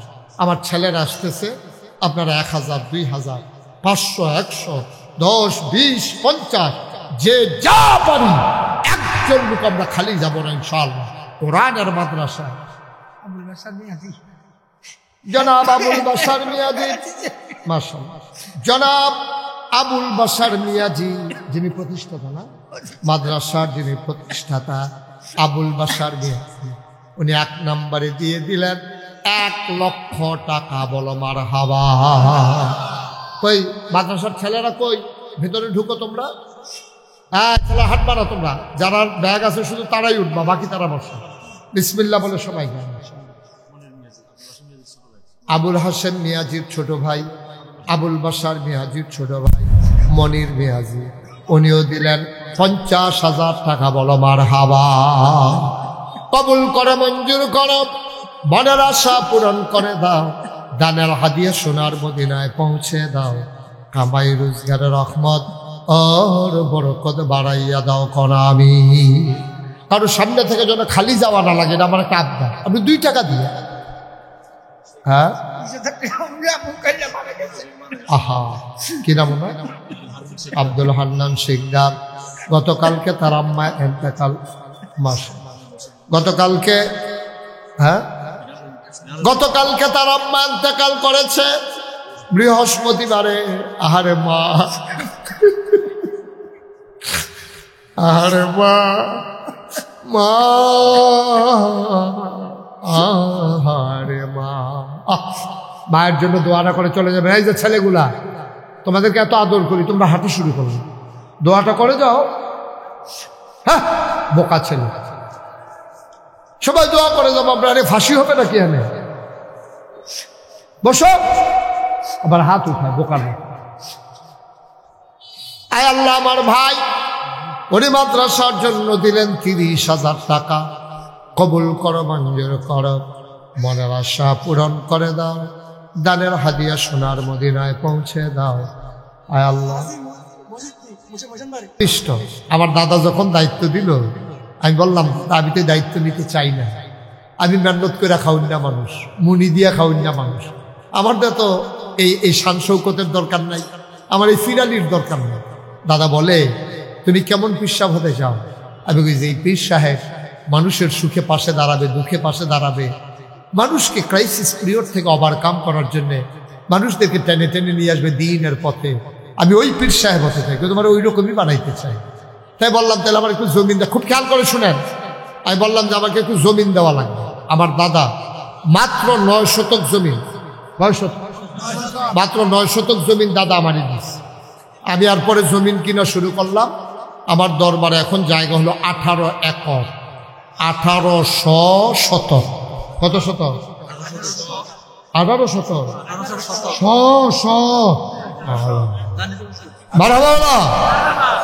জানো মারহাবা কয় না? 1800 শতক জমিনের উপর আমার 10টা প্রতিষ্ঠান, একটা খানকা, একটা দাখিল মাদ্রাসা, নুরানি মাদ্রাসা, হাফিজিয়া মাদ্রাসা, ধাতব্য চিকিৎসালয়, গণপাঠাগার, গবেষণাগার, ছাত্রাবাস, ইয়াতিমখানা, মসজিদ।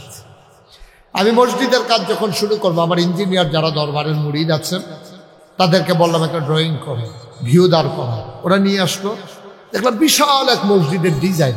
আমি বললাম এই মসজিদ কত বড়? এই মসজিদে একসাথে নামাজ পড়তে পারবে 6,000। কয় হাজার? তোমার হাবা কইতেন না? কয় হাজার? আমি বললাম যে আরে 6,000-এর মসজিদ, এটা বেশি বড় বড়, এটা করতে কিরকম লাগতে পারে? ফুন্ডু কোটিতে যেমনি কইছে আমি মনে করছি 15 কোটি টাকা। নিচতলায় হাসপাতাল, দোতলায় 3 তলায় মসজিদ। 1 তলার ছাদ হয়েছে জুন মাসের 1 তারিখে। 1 তলার ছাদের পরে ইঞ্জিনিয়ার আমার ডাকাই নিয়ে কয়, যে হুজুর ওই যে কইতাম 15 কোটি ওইটা না। আমি কিতা কই 30 কোটি লাগবে। মারহাবা বলবেন না? আমার মসজিদ এখন 30 কোটি টাকার প্রকল্প। গত পরশুদিন দরবার থেকে যখন বের হয়েছি দেখলাম এই পর্যন্ত 4 কোটি 35 লক্ষ টাকা খরচ হয়ে গেছে। টাকা পাইলাম কই? মসজিদের সময় নিয়ত করেছিলাম, আল্লাহ যদি তুমি আমারে সুস্থ রাখো আর মসজিদের কাজ যখন ধরব তখন একসাথে 1 বছরে মাহফিল করে যত টাকা হাদিয়া পাই পুরো 1 বছরের হাদিয়া আমি মসজিদের নামে দান করে দেবো ইনশাআল্লাহ। আমি 25 লক্ষ টাকা দিয়া তারপরে কাজ শুরু করেছি। আমি তো ধনী মানুষ না, আমি গরিব মানুষ। তারপরে 25 লক্ষ টাকা দিয়া মসজিদের কাজ ধরেছি। আবার এই মসজিদে ভিক্ষা করা মহিলা থেকে শুরু করে রিক্সা শ্রমিক জনতা, কোটিপতি পর্যন্ত এমন কোনো মানুষ নাই যাদের টাকা লাগে না। আমি আপনাদেরই মানুষ। এই মসজিদ আমার স্বপ্ন। আমি মাহফিল শেষ করে মসজিদের ছাদে গিয়ে উঠি, রাতের মাঝরাতে আমি আল্লাহকে সাক্ষী রেখে কাঁদি, আল্লাহ আমি যদি মরে যাই এই মসজিদ কে করবে? তুমি আমাকে ওই হায়াত দাও যেন মসজিদটা শেষ করে তারপরে মৃত্যু হয়। আমিন বলবেন না?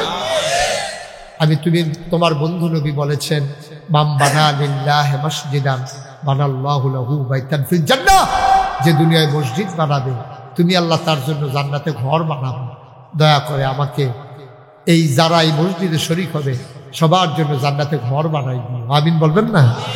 আমি সবার জন্য প্রাণ ভরে দোয়া করি। আজকে যে মানুষটার আম্মা ইন্তেকাল করলো উনি দেখেন আলাদা করে ওই মসজিদে সোশ্যাল মিডিয়ায় শুনেছে, ইউটিউবে ফেসবুকে দেখেছে, মসজিদের জন্য 20,000 টাকা আমার ভাই তার মায়ের নামে দিয়ে দিয়েছে। আল্লাহ তোমার বন্ধু নবীর কথা অনুযায়ী এই 20,000 টাকার উসিলায় যেহেতু সে মসজিদে দিল, জান্নাতের ভিতরে তার মায়ের জন্য একটা ঘর বানাই দিও। আমরা সবাই মিলে এখানে যারা আছেন, এটা আমার একটা আবদার। আমি কখনো নাগাইশের পীর সাহেব কারো কাছ থেকে হাত পাইতে একটা টাকাও নেয় না। আমি কষ্ট করে খাওয়া মানুষ, কিন্তু আমার মসজিদের জন্য আমি একজন রিক্সাওয়ালার কাছেও হাত পাততে আমি কুণ্ঠাবোধ করি না। আজকে আপনাদের সবার সামনে আমার আবদার, আমার এই মসজিদের জন্য একটা লুকো খালি যাবে না। সবাই মিলে যে যা পারি, একবারে ছোট বাচ্চা 2টা টাকা হইলে দেবে। বুট খাইতে কিনে আনছে, বুট খাওয়ার জন্য যে 2 টাকা আনছে ওই টাকাটাই আমার মসজিদে দেবে ইনশাআল্লাহ। আল্লাহ যেন কবুল করে। আপনারা যারা বয়স্ক আছেন, ধনী নির্ধন আছেন, সবার কাছে আমার এটা এক আবদার, আপনি শরীক হবেন, আপনি শরীক হবেন। আল্লাহ ঢাইলা দেবে, নিয়ে কুলাইতে পারবেন না ইনশাআল্লাহ। আমার ছেলেরা আসতেছে, তোমরা যারা এখানকার যুবক আছো 2-1 ভাই একটু সহযোগিতা করেন, 2-1 ভাই একটু উঠেন, সহযোগিতা করেন। যারা আপনি উঠেন একটু, যারা দিতে চায়, আপনি যেমনি স্লোগান দিচ্ছেন আবার এমনি টেহা তুললেন না, মানুষ ডরাইব। হ্যাঁ মাশাআল্লাহ, মাহবুব মিয়াজি মাদ্রাসার জন্য 50,000 টাকা দেবে। সবাই বলেন মারহাবা। আল্লাহ যেন কবুল করে। সবাই করবে, একটা লুকো খালি যাবেন না। এই মঞ্চের সামনে যারা আছেন আপনি 2 টাকা দেন, আপনি 2টা টাকা দেন, তারপর আপনি শরীক থাকেন, আল্লাহ ঢাইলা দেবে। আপনি নিয়া কুলাইতে পারবেন, আপনি তো বলতে পারবেন যে আল্লাহ আমি নাগাইশের বিশাল মসজিদে আমি 10টা টাকা হলেও দিছিলাম, আল্লাহ ঢাইলা দেবে, কপাল খুলে যাবে। আর এই মাদ্রাসার জন্য সব সময় সবাই খেয়াল রাখবেন, আল্লাহ বরকত দেবে ইনশাআল্লাহ, ইনশাআল্লাহ। আল্লাহ মাস এটা কি হইল? আমি একটু দোয়া করবো না? কথা হইল। সভাপতি সাহেবের মেয়র জামাই মুজাম্মেল ভাই, উনি ইনশাআল্লাহ মাদ্রাসার জন্য 5,000 টাকা দিয়েছেন। কি নাম? ইঞ্জিনিয়ার সেলিম। মাশাআল্লাহ, ইঞ্জিনিয়ার সেলিম ভাই নাগাইশের মসজিদের জন্য উনি 15,000 টাকা দিয়েছেন। বলেন মারহাবা। আমরা সবাই মিলে এখন একটু মুখতাসার দোয়া করবো, কিন্তু একটা দুটো খালি যাওয়া যাবে না, এটা আমার আবদার। আপনি 2 টাকা দেবেন, আপনি 2টা টাকা দেন, কিন্তু খালি যাইয়েন না যে আমি হুজুর একবার দেবই না, এটা হইয়েন না। আপনি 2 টাকা দেন, আল্লাহ বরকত দেবে ইনশাআল্লাহ, ঢাইলা দেবে। আল্লাহ নিয়ে কুলাইতে পারবেন, আল্লাহর ঘর মসজিদে দেবেন। আল্লাহ দেখতেছেন তো, আপনার মনের খবর আল্লাহ জানেন, আল্লাহ বরকত দেবে ইনশাআল্লাহ। আমরা সবাই মিলে হ্যাঁ আমি তো নেমে যাচ্ছি, একসাথেই তো যাবো আমরা। আল্লাহ যেন কবুল করে। সবাই পড়ে আমিন। আমার পরে আমি কিন্তু বারবার বলেছি, আমার পরে আসার নামাজ না হুজুর দিয়ে দেবেন, আসার নামাজ, আমার পরে আসার নামাজ। তারপর আমাদের গাজীপুরা মাদ্রাসার সম্মানিত প্রিন্সিপাল হুজুর, আরে কি বলি বারবার বলে ফেলি, হাত মুহাদ্দিস, ওইদিকে একটা টাকা পড়ছে, হাট মুহাদ্দিস হুজুর উনি ইনশাআল্লাহ আসবেন, কথা বলবেন। আপনি সবাই চলে যাইয়েন না, নামাজ পড়ে অজু করে নামাজ পড়ে সবাই আবার এখানে চলে আসেন ইনশাআল্লাহ। আল্লাহ যেন কবুল করে, আমরা প্রাণ ভরে দোয়া করি, মনের আশা যেন আল্লাহ পূরণ করে দেয়। সবাই মিলে আমরা দোয়া করি, আল্লাহুম্মা আমিন। রব্বানা যালামনা আনফুসানা ওয়া ইল্লাম তাগফির লানা ওয়া তারহামনা লানাকুনান্না মিনাল খাসিরিন। রব্বানা আতিনা ফিদ দুনিয়া হাসানাতাও ওয়া ফিল আখিরাতি হাসানা ওয়া কিনা আযাবান্নার। আয় আল্লাহ তাআলা, আমাদের জীবনের গুনাহগুলো তুমি মাফ করে দাও। আমাদের আল্লাহুম্মা সাল্লি ওয়া সাল্লিম ওয়া বারিক আলাইহি। সবাই পড়ি আলহামদুলিল্লাহ। সবাই পড়ছেন? কই আপনাদের আওয়াজ শুনি? সবাই পড়েন আলহামদুলিল্লাহ। মঞ্চে যারা আছে ওনারা না পড়লেও চলবে, ওনারা যে আছে যে এটাই তো বেশি না, ওনারা ব্যস্ত না। জুড়ে সুরে সবাই পড়েন আলহামদুলিল্লাহ। এখান থেকে ছেলেগুলোকে সরাই দিতে হবে। আমি খুব বিরক্ত বোধ করতেছি, তোমরা এখান থেকে সরো। ভলান্টিয়ার দুই একজন ওদিকে থাকেন, আমি যাইতে বলি নাই, বসতে বলছি। সবাই বসে, যারা সামনে দাঁড়িয়ে আছেন সবাইকে বসে পড়ুন।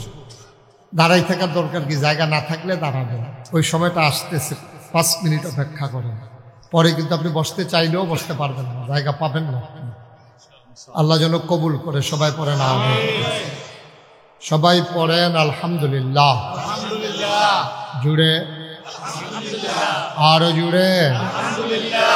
আল্লাহ তাবারক ওয়া তাআলার দরবারে আমরা লাখ কোটি শুকরিয়া জ্ঞাপন করছি, যিনি আমাদেরকে মাগরিবের পরে মোবারক সময়ে পাখিগুলো যখন আপন নিরে ফিরে গেছে, গরুগুলো যখন গোয়াল ঘরে, বাওয়ারিশ কুকুরগুলো যখন নিরাপদ আশ্রয়ে,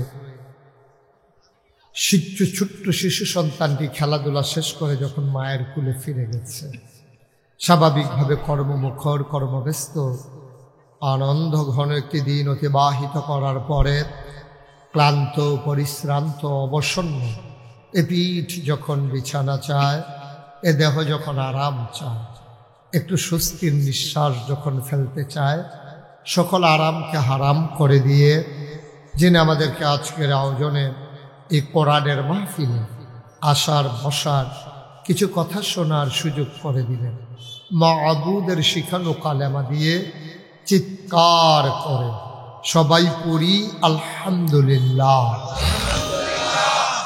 জনাব সাহেবে সদর, আজকের এই মাহফিলের জনাব সভাপতি আলহাজ আলিমিয়া সর্দার সাহেব, আজকের ওয়াইজিনে কেরাম, আমার পরে যিনি আলোচনা করবেন আমার নেতা,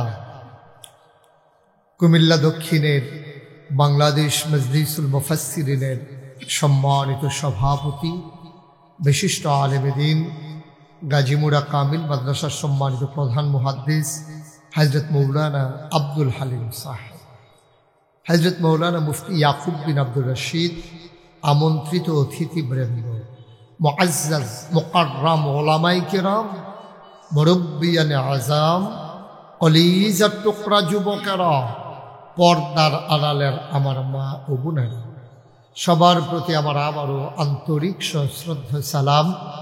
আসসালামু আলাইকুম ওয়া রাহমাতুল্লাহি ওয়া বারাকাতুহু। বন্ধুগণ, ঠিক এই অশ্ব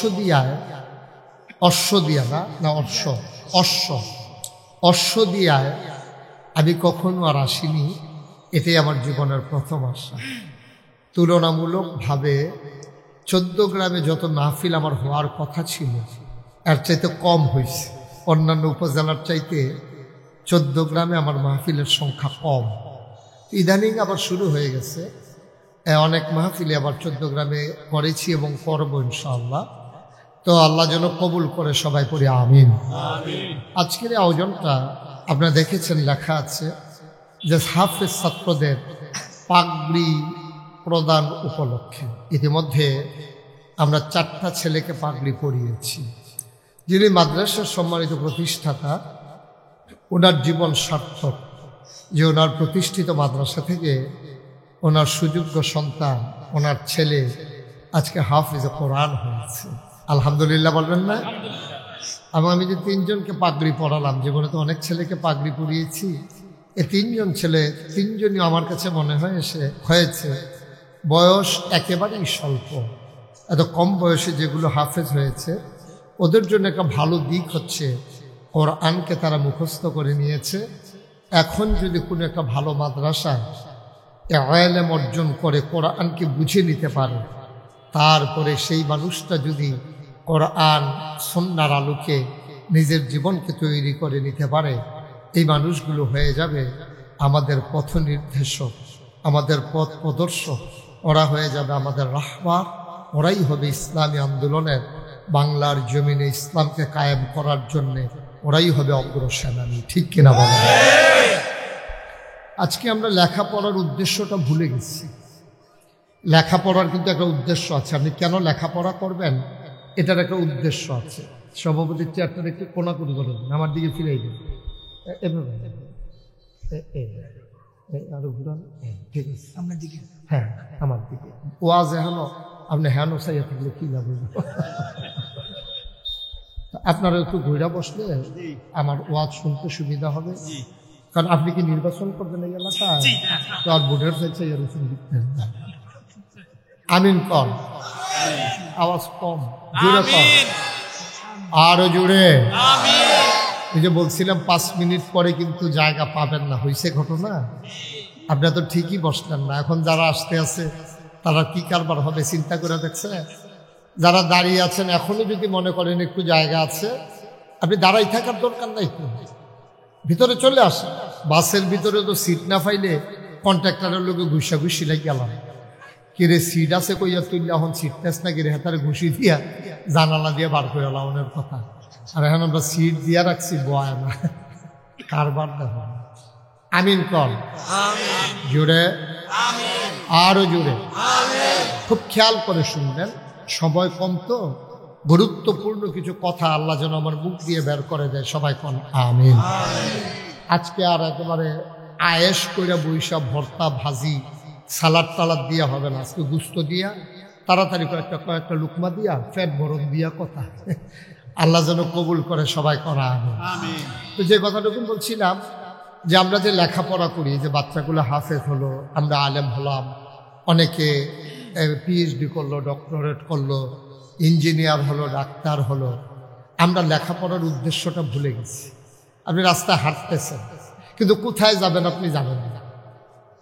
কথা খেয়াল করেন, চিকন কথা, মোবাইলগুলো বন্ধ করে দেন। হাতে যারা ধরে রেখেছেন, এভাবে না ওয়াজ শোনা হয় না রেকর্ড হয়, দুইটার একটাও হয় না। কথা বুঝাইয়া বলতে পারি নাই বোধহয় আমি, না না ওই যে উনারে বুঝাইতে পারি নাই আমি। হ্যাঁ, সবাই মোবাইলগুলো বন্ধ করেন, দয়া করে একটু খেয়াল করে শুনেন। সবসময় তো ইউটিউবের ভিতরে দেখছে, তো ওখানে যদি ভিতরে চাইয়া তাহলে তো আর আমি বাড়ি শিখিতাম। এটা বন্ধ করেন, সবগুলো বন্ধ করে আমার দিকে শুধু তাকাই থাকেন। মাছের মতো নিষ্পলক নয়নে, খরগোশের মতো কান খাড়া করেন। আমরা কথা শুনবো একেবারে হৃদয় উজাড় করে দিয়ে, এবং গেথে নেব হৃদয়ের মর্মমূলে। যতদিন বেঁচে থাকবো এই কথাগুলো যেন আমার জীবন চলার পাথেয় হয়ে যায়। সবাই করা আমিন। যেই কথাটুকু বলছিলাম, আমাদের নিজেরাও আমরা লেখাপড়া করেছি, আমরা আমাদের সন্তানদেরকে লেখাপড়া করাচ্ছি, কিন্তু আফসোস হচ্ছে কেন লেখাপড়া করাইতেছেন যদি জিজ্ঞেস করি, একজন মূল কথাটা বলতে পারবে না। বলবে যে হুজুর লেখাপড়া করতে আসি, তে মেট্রিক পাস করলে মাশাআল্লাহ শৈল টৈল বালা, তার জন্য আর্মিতে দিয়া লাইতাম ফাইন। আরেকবার লেখাপড়া করাইতে আছে তে ডাক্তার হবে, আরেকবার লেখাপড়া করাইতেছে সে ইঞ্জিনিয়ার হবে, আরেকবার লেখাপড়া করাইতেছে কিয়ামতের ময়দানে হাফেজের ছেলের বাবার মাথায় নূরের টুপি পরানো হবে। এই জন্য উনি ওরা ছেলেরা হাফেজ বানাইতেছে। একটা উদ্দেশ্য ঠিক নাই। লেখাপড়ার মূল উদ্দেশ্য হচ্ছে আল্লাহ তাবারক ওয়া তাআলা আমাদেরকে যে মানুষ বানিয়েছেন, তিনি কেন মানুষ বানিয়েছেন এটা জানা। এরপরে আরো যদি সহজ করে বলি, 3টা প্রশ্নের জবাব তৈরি করার জন্য আমাদের দেশে লেখাপড়া এসেছে গোটা পৃথিবীতে। 1 নম্বরে আমি কে, কে আমাকে বানাইলো, কেন বানাইলো, সুবহানাল্লাহ বলবেন না? এই 3টা প্রশ্নের জবাব যদি আপনি রেডি করে নিতে পারেন, তাহলে নিশ্চিত আপনি জেনে রাখেন আপনার ইন্তেকাল হতে দেরি, কাফন পরিয়ে দাফন করতে দেরি মাটির কবরে। আপনি কবরে গিয়ে দেখবেন মাটির কবর মাটি নাই, মাটির কবর জান্নাতের টুকরা হয়ে গেছে। আর আমাদের লেখাপড়ার উদ্দেশ্যই ঠিক করি না। ওই যে আপনি হাঁটতেছেন, কই যাবেন জানেন না, হাঁটতে হাঁটতে সন্ধ্যা হয়েছে, শরীর ঘেমে গেছে, টায়ার্ড হয়ে গেছে, কোথাও যাওয়া হয় নাই, কারণ আপনি জানেন না তো, আপনি এমনি হাঁটতেছেন। তা আমরাও লেখাপড়া করতেছি এমনি, বড় লাগবে না? এখন বয়স হয়েছে 6 বছর, তাহলে ভর্তি করানো লাগবে না? তারপরে প্রাইমারি পাস করছে, হাই স্কুল পাস করছে, কলেজ পাস করছে, বিশ্ববিদ্যালয়ে। এটা একটা ধারাবাহিকতা, একটা চেইন। কিন্তু কেন করতেছে এটা আমরা জানি না। এই জানি না বলে আজকে আমাদের দেশে এত ইউনিভার্সিটি, তারপরে আপনার দাওরা হাদিস, কাবিল মাদ্রাসা, ফাজিল মাদ্রাসা, ইন্টারমিডিয়েট কলেজ, বিশ্ববিদ্যালয় কলেজ, তারপরে আপনার মক্তব, হিফজখানা, কিন্ডারগার্টেন, প্রি প্রাইমারি, নৈশ শিক্ষা, গণশিক্ষা, এত কিছু থাকার পরেও আমরা এখনও 21 শতাব্দীর সূচনা লগ্নে গোটা বিশ্বকে যখন বলা হচ্ছে কম্পিউটারাইজড, গোটা বিশ্বকে যখন বলা হচ্ছে গ্লোবাল ভিলেজ, আজকে অশ্বদিয়াজ জমিন থেকে আমেরিকার মানুষের সাথে কথা বলা যায়। আমেরিকার মানুষ ভিডিও কল দিলে আজকে এই অশ্বদিয়ার মানুষ দেখতে পায়। এত কিছু হওয়ার পরে ছনের ঘরের জায়গায় টিনের ঘর হলো, টিনের ঘরের বদলে বিল্ডিং হলো, 2 তলা 3 তলা 5 তলা হয়ে গেল। কিন্তু আমরা আজও মানুষ হতে পারলাম না। আজও আমার দেশে প্রকাশ্য দিবালুকে রাজপথে রাজনৈতিক দ্বন্দ্বের কারণে ক্ষমতার বসনদে আরোহণ করার লক্ষ্যে একদল যুবককে সেই 6 সালের 28শে এপ্রিল আমার 28শে অক্টোবর পল্টনের ময়দানে প্রকাশ্য দিবালুকে পিটিয়ে পশুর মতো হত্যা করা হয়েছে, ঠিক কিনা? এখানেই শেষ না, হত্যা করার পরে সেই লাশের উপরে তারা নর্দন কুর্দন করেছে, নেচেছে, গেয়েছে। এর জন্য আল্লাহ মানুষ বানায় নাই, এজন্য আল্লাহ মানুষ বানায় নাই। শিক্ষা তার ভিতরে, সে ইন্টারমিডিয়েট পাস করেছে, সে ডিগ্রি করেছে, সে মাস্টার্স করেছে, প্রাচ্যের অক্সফোর্ড ঢাকা ইউনিভার্সিটির ছাত্র, তারপরেও সে ভালো করতে পারল না, সে মানুষ হত্যা করে। কারণটা কি? কারণ মূল উদ্দেশ্য আমরা হাসিল করতে পারি নাই, ঠিক কিনা? বন্ধুরা আমার, ভাইরা আমার, তাইলে মূল উদ্দেশ্য কি? শিক্ষার মূল উদ্দেশ্য কি? এটা আমাদের এক লাইনে জেনে নেওয়া লাগবে। শিক্ষার মূল উদ্দেশ্য হলো প্রতিটি মানুষের মাঝে একটা পশু বাস করে। গরু যেমন একটা পশু, ছাগল যেমন একটা পশু, মানুষও ঠিক এমনি একটা পশু। তাইলে গরুকে গরু কয়, ছাগলরে ছাগল কয়, কিন্তু মানুষরে কেন মানুষ কয়? কারণ হলো পশু প্রবৃত্তিকে দমন করে মনুষ্যত্বের বিকাশ যখন মানুষ ঘটায়, তখনই মানুষকে মানুষ কয়, নাইলে মানুষও একটা পশু, ঠিক কিনা? আরো সহজ করে বলি, আপনি ক্লাসে পড়া পারেন না, প্রতিদিন আপনি পড়া পারেন না। স্যার প্রথম পিটাইছে, ধমক দিছে, বুঝাইছে, পরে একদিন বলে ফেলছে যে তুই একটা গাধা হইছ, তোর এত প্রত্যেক দিন পড়া দেই, তুই একদিনও পড়া তুই একটা গাধা হইছ তুই। তাইলে বুঝে গেল তার কানগুলা কয়েকদিন স্কুলে যাওয়ার পরে গাধার মতো লম্বা লম্বা হয়ে গেছে। কথা কয় না দেখি? তাহলে স্যারে যে তারা গাধা কইলো মানে গাধায় যেরকম তুই এইরকম হইছ, তুই মনুষ্যত্বের বিকাশ ঘটাইতে পারো না। আপনি ছোট্ট বাচ্চারা যেটা বাবা খুব রাগ হয়ে এমন জুড়ে পিটাইতে আছে, মানে এটা কল্পনার বাইরে, নিজের বাচ্চারে নিজের পিটাইতে পারে। দৌড়ে তার দাদি আসছে, আইসা বলতেছে তুই একটা গরু হইছ, তুই আমার ঘরে একটা গরু হইছ, তুই বাচ্চারে মানুষের মারে। তাইলে বোঝা গেল তার 2টা শিং উঠছে। কথা বুঝেন নাই? আমার কথার জবাব দিতে হবে তো। তার কি শিং উঠছে? তার মাথাটা বড় হয়ে গেছে, তার পিছনে একটা লজ্জা বাড়িয়েছে, তো তার যে তার মায় গরু কইল। কারণ হলো তারে গাধা কয় সারে, তা গাধার মতো ব্যবহার আচরণ করেছে, অর্থাৎ গাধার গুণ তার মাঝে পাওয়া গেছে। মা সন্তানকে গাধা কয় কারণ গাধার মতো, গরু কয় গরুর মতো সে আচরণ করেছে, তাহলে আপনি আমি মানুষ হইলাম কেমনে? যেই দিন মানুষ মনুষ্যত্বের বিকাশ ঘটাইয়া মানুষের আচরণ করতে পারবে, ঠিক কিনা? আওয়াজ আপনাদের এলাকায় মাহফিলে আওয়াজ দেওয়া নিষেধ নাকি? তো সব বুঝতে দিব্যা যেমন দুম ধরে বইয়া রয়েছে সভাপতি সহ, কারবারটা কি তারা বুঝলাম না কিছু? জোরে একটু আওয়াজ দিবেন, আমিন কর, জোরে কর, আরো জোরে বলেন মারহাবা। সবাই আমি যখন যেটা প্রশ্ন করি জবাব দিব, চুপ করে কোনো আসলে পার্টিসিপেট করলো, গিভ অ্যান্ড টেক, দেওয়া নেওয়া, চাওয়া পাওয়া, লেন দেন, আদান প্রদান। আমি ওয়াজ দেবো, আপনি মাঝে মাঝে সুবহানাল্লাহ কইবেন, আপনি মাঝে মাঝে আলহামদুলিল্লাহ দিবেন, আপনি আমারে দিয়া শুধু ওয়াজ আদায় করেন, দিব্যা যেমন ধুম ধরে থাকবেন, এটা হয় না তো। বলেন সুবহানাল্লাহ। এত লোকের আওয়াজ তো অনেক হওয়ার কথা, বলেন আলহামদুলিল্লাহ, আল্লাহু আকবার, সবাই কোনা আমিন। আমরা আগে যখন কুমিল্লা শহরে মিছিল করতাম তখন দেখতাম যে 14 গ্রামের ফলাফল মিছিলের ভিতরে এক্সপার্ট। আগের তারা আসছিল আর কি, অহনের তারা না আছে। 5 বার না 6 বার তো মাই দিয়ে কইলাম পুজোর আওয়াজ দিয়ে আপনার যে আওয়াজ দিতে আছে এটা তো আমার কাছ পর্যন্ত আইয়া না, আপনারা অহন আওয়াজ ভালো। মারহাবা কর, কর, সবাই কোনা আমিন। তাইলে যেই কথাটা বলতেছিলাম, 1500 বছর আগে, কথা বলেন না পেছনে, 1500 বছর আগে আল্লাহ যখন মানুষ বানাই এই নবীজি পাঠাইছেন, এই নবীজি এসে কি করলেন?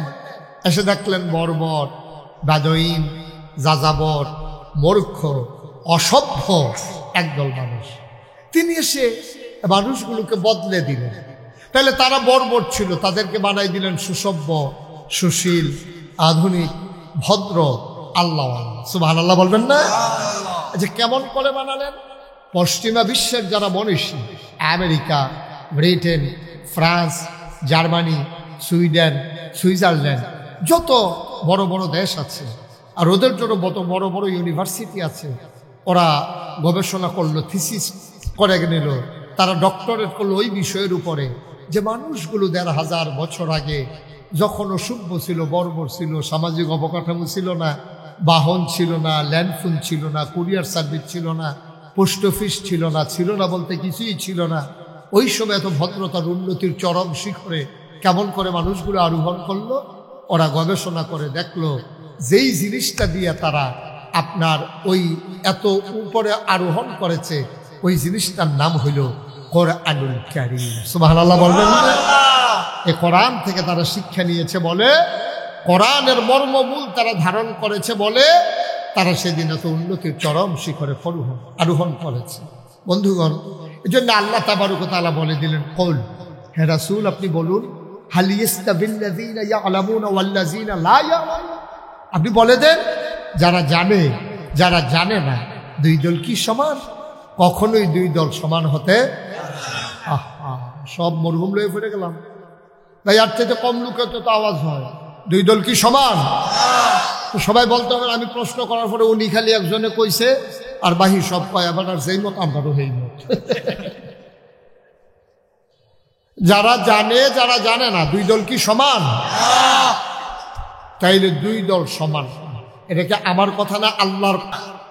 যে চিনল যে জানলো, যে চিনল না যে জানলো না, দুই দল কখনো সমান হতে পারে না। আপনি অশ্বদিয়া থেকে চিটাগং যাবেন, একজনকে জিজ্ঞেস করেছেন, ভাই আপনি তো প্রায় চিটাগং যান, আমি কেমনে যাব? ওই রাস্তার মুখে ওই জায়গাটার নাম কি? বিশ্বরোড। ওই মিয়ার বাজার গিয়া বাসে উঠবেন। এখন কোন দিকের বাসে উঠবেন আপনি আর বলেন নাই, বলছেন মিয়ার বাজার দিয়ে বাসে উঠবেন। সে রাস্তার ওই পারে চলে গেছে, সে গেল চিটাগং, আর এই পারে আইসা দাঁড়াই রইছে, বাস আসতে বাসে উঠতে হবে বলে দিছে। এখন যখন বাসে উঠছে, সে কি চিটাগং না ঢাকা? সে জানে, সে একটু জানছে বাসে উঠা লাগবে, কিন্তু কোন দিকের বাসে উঠা লাগবে সে জানে নাই। এই জন্য সে বাসে উঠা ঢাকা চলে গেছে। আমরা যারা জান্নাতে যেতে চাই, আমি যদি জিজ্ঞেস করি জান্নাতে যেতে চান কারা, একজন লোকেরও হাত নিচে থাকবে না। মনে করেন জিজ্ঞেস করলাম, আমাদের ভিতরে জান্নাতে কারা যেতে চান? হাত উঠান। দেখছেন, যেটা বলছিলাম এটাই হয়েছে। উনি 2 হাত তুলছে, কয় অর্ধেকটা নিয়ে আবার নিগায় 1 হাত তুললে পুরাটা লইয়া যাইতাম চাইহে। মাশাআল্লাহ, ভালো। তাহলে সবাই জান্নাতে যেতে চান? তাহলে জান্নাতে যেতে হলে গাড়িতে উঠা লাগবে। এই গাড়ির নাম না হইল কবর। সুবহানাল্লাহ বলবেন না? আপনি যদি ঢাকা যেতে চান, বাসে উঠা লাগবে। চিটাগং যাইতে চাইলেও বাসে উঠা লাগবে। আপনার জানতে হবে আপনি কোন দিকের বাসে উঠবেন। আপনি যদি জান্নাতে যেতে চান, জান্নাতেরও একটা গাড়ি আছে, আবার জাহান্নামের একটা গাড়ি আছে। এখন সিদ্ধান্ত নিতে হবে আপনি কোন বাসে উঠবেন, জান্নাতের না জাহান্নামের। এখন উঠে গেছেন আপনি জাহান্নামের গাড়িতে, যাইতে চান চিটাগঙ্গে, ঠিক কিনা?